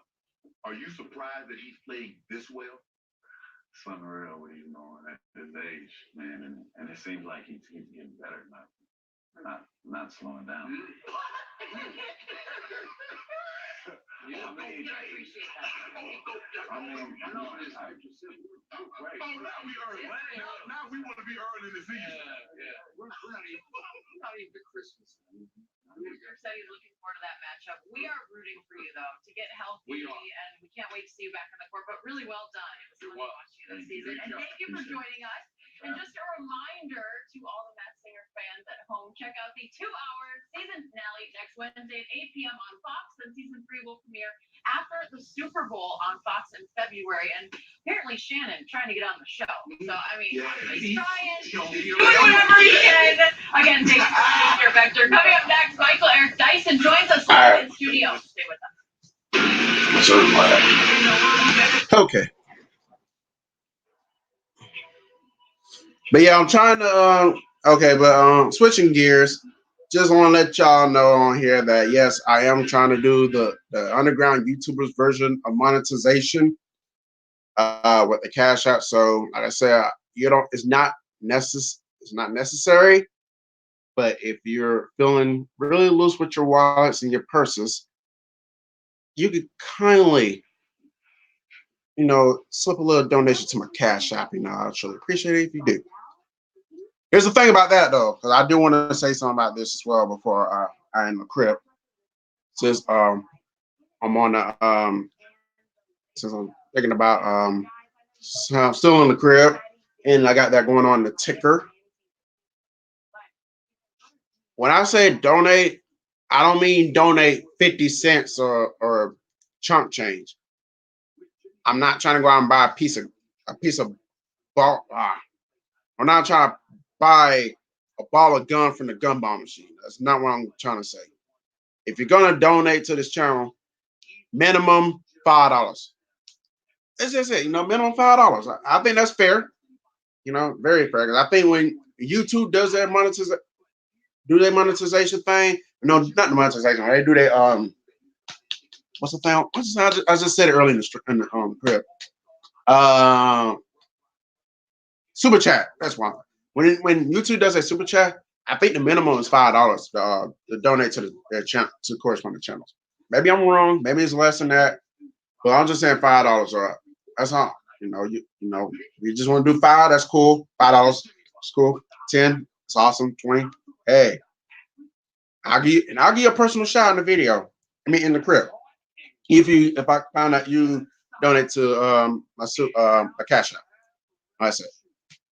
But yeah, I'm also gonna try to do this on Facebook as well. I might try to implement that tomorrow. We'll just let me see if I can get it hooked up today. We'll see if I can get it hooked up today, and I can try to. That way I can do the crib on Facebook and YouTube tomorrow. Maybe I can garner a bigger audience. You think? All right, but 9 minutes left. Like I said, we're just counting down because we're getting to the end. It's 2:51 p.m. I'm planning on ending this thing at 3 p.m. sharp. So if you're watching, you're lurking out there. If you haven't said anything, you haven't took your shoes off at the crib, do it now. There's a crib will be ending shortly. I'm not gonna be on here all day. It's not a 24-hour stream. I'm not Bad Dog. I'm not Uncle Lou. I'm not doing that 24-hour stream. 3 hours. As far as I'm willing to go. Unless the game is on. Which I really wanted to stream a football game so bad. And this is why I might do a crib on Facebook tomorrow because I do want to, like I said, I do want to explain the situation about the live streams on Facebook. And I haven't done a live stream on Facebook, doing a Facebook Live in quite some time. So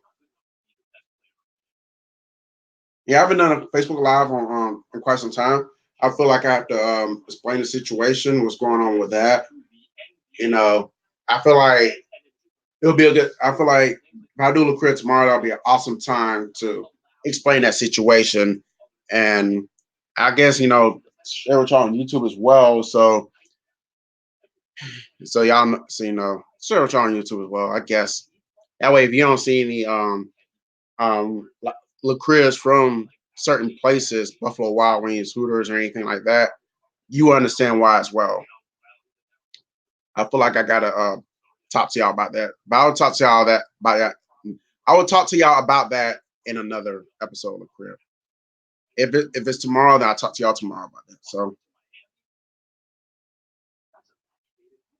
but yeah, I did want to stream a football game here this season. I still can stream an NFL game. We still got 2 weeks left. Then we got the playoffs. But I did want to do a Florida game this year. I don't think I'm gonna be able to do the I honestly don't think I'll be able to do the Virginia game this Sun. Not I don't think I'll be able to do the Orange Bowl game against Virginia this next Saturday. I'm not sure I'll be able to do that. But keep your eyes and ears open. Maybe that might happen. You never know. We'll have to see. I'm not guaranteeing anything. We'll just have to see, my peoples. You know?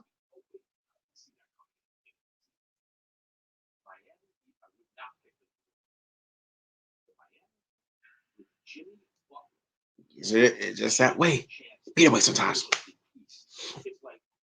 not just Will skills. Even they pointed out some supporting cast that actually helped them. But yeah, I miss doing this, so I'm definitely gonna try to I was definitely gonna try to catch up on this, for real, for real. But yeah, I appreciate everyone who had tuned in. Like I said, I'm not gonna go. Yeah, I got about 6 minutes left, 5 minutes left now. But yeah, but I just want to put that out there.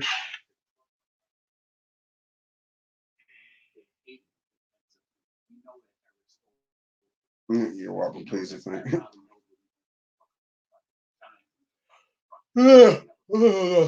will be taking me a nap in a minute. We'll see. Man, I don't need that sleep though. I slept long enough last night going to this morning when I got home, so I really don't need to go back to sleep. You not only have those two good shooters, not only have what I just said with Pat Riley and them exposed. You're 18 and 6. You got a top 10 3 p.m. on December 17th. They have 7 players averaging. So the LFL got something going on tomorrow at 3 p.m. You got Winslow at 12. Adebayo at 15 and 10, by the way. Kendrick Nunn, we haven't mentioned him, 16 points a game. We got Dragic at 15.9. We've got this kid. I guess they're getting started for next season. Here comes the at 11.8 points. At 7 dudes averaging in double figures. Look out, man. Look out. As much as Hero Ball it's changed in certain respects. In specific, what's going on the 17th? I just got a picture of a girl up there. I just say one day. What's going on the 17th? What we need to know about.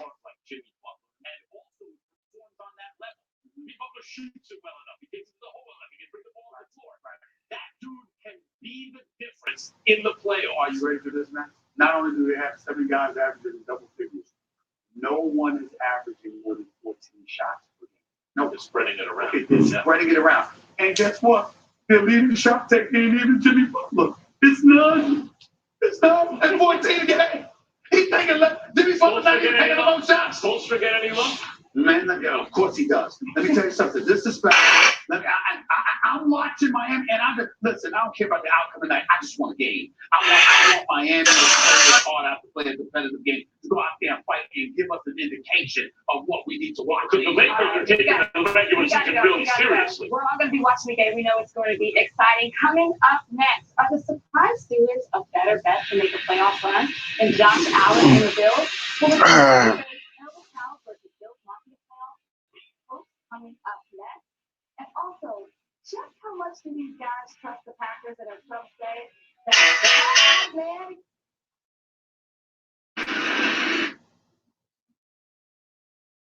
Who wouldn't trust that bad man, Aaron Rodgers?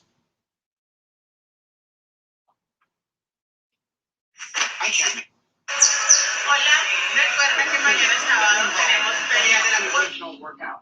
Jay-Z has been working closely with the NFL on its social justice initiative since early August. And we're now joined by professor and author Michael Eric Dyson, who has recently written a book on Jay-Z. This is awesome. Thank you so much for joining us today. It's really good to have you with us. Thank you. Great to be here. Always. It's always a pleasure to have you. You're one of my favorites, if not my favorite. Thank you, sir. So is Jay-Z. Yeah. And obviously, we all know now that he has a role with the NFL. How much of a role did he have in prompting that quote-unquote and finally ill-fated workout that Colin had in Atlanta? He made all the difference. I mean, we know for 3 years, Colin Kaepernick has been out of work unjustly, unfairly denied opportunity to exercise his craft and ply his wares on a gridiron. For no other reason than he took a knee to protest racial oppression, Black suffering, and the trauma that Black people endure. That's clear. But it's also clear that the NFL had made no gestures toward reconciliation, not finding a way to do so. Jay-Z's presence made all the difference in the world, negotiating behind the scenes. This is what I tell people. You protest outside, you raise the concern, you tell people what's wrong. When they say, well, how do we change it? All right. It is a couple of seconds left. I'm going ahead and wrap up out of here. Y'all be easy. Appreciate y'all tuning in. I'm just going to chill now. I'm going to start. Actually, finna go on this post-game analysis video for the Broncos game. And then I'm probably going to chillax and work on my power rankings. Probably update some more music on my laptop. My tune. Oh, so I appreciate y'all for tuning in. Y'all be easy. And wait till it say 3 o'clock on my phone. Oh, there it is. 3 o'clock on the dot. If you can see that, probably can't.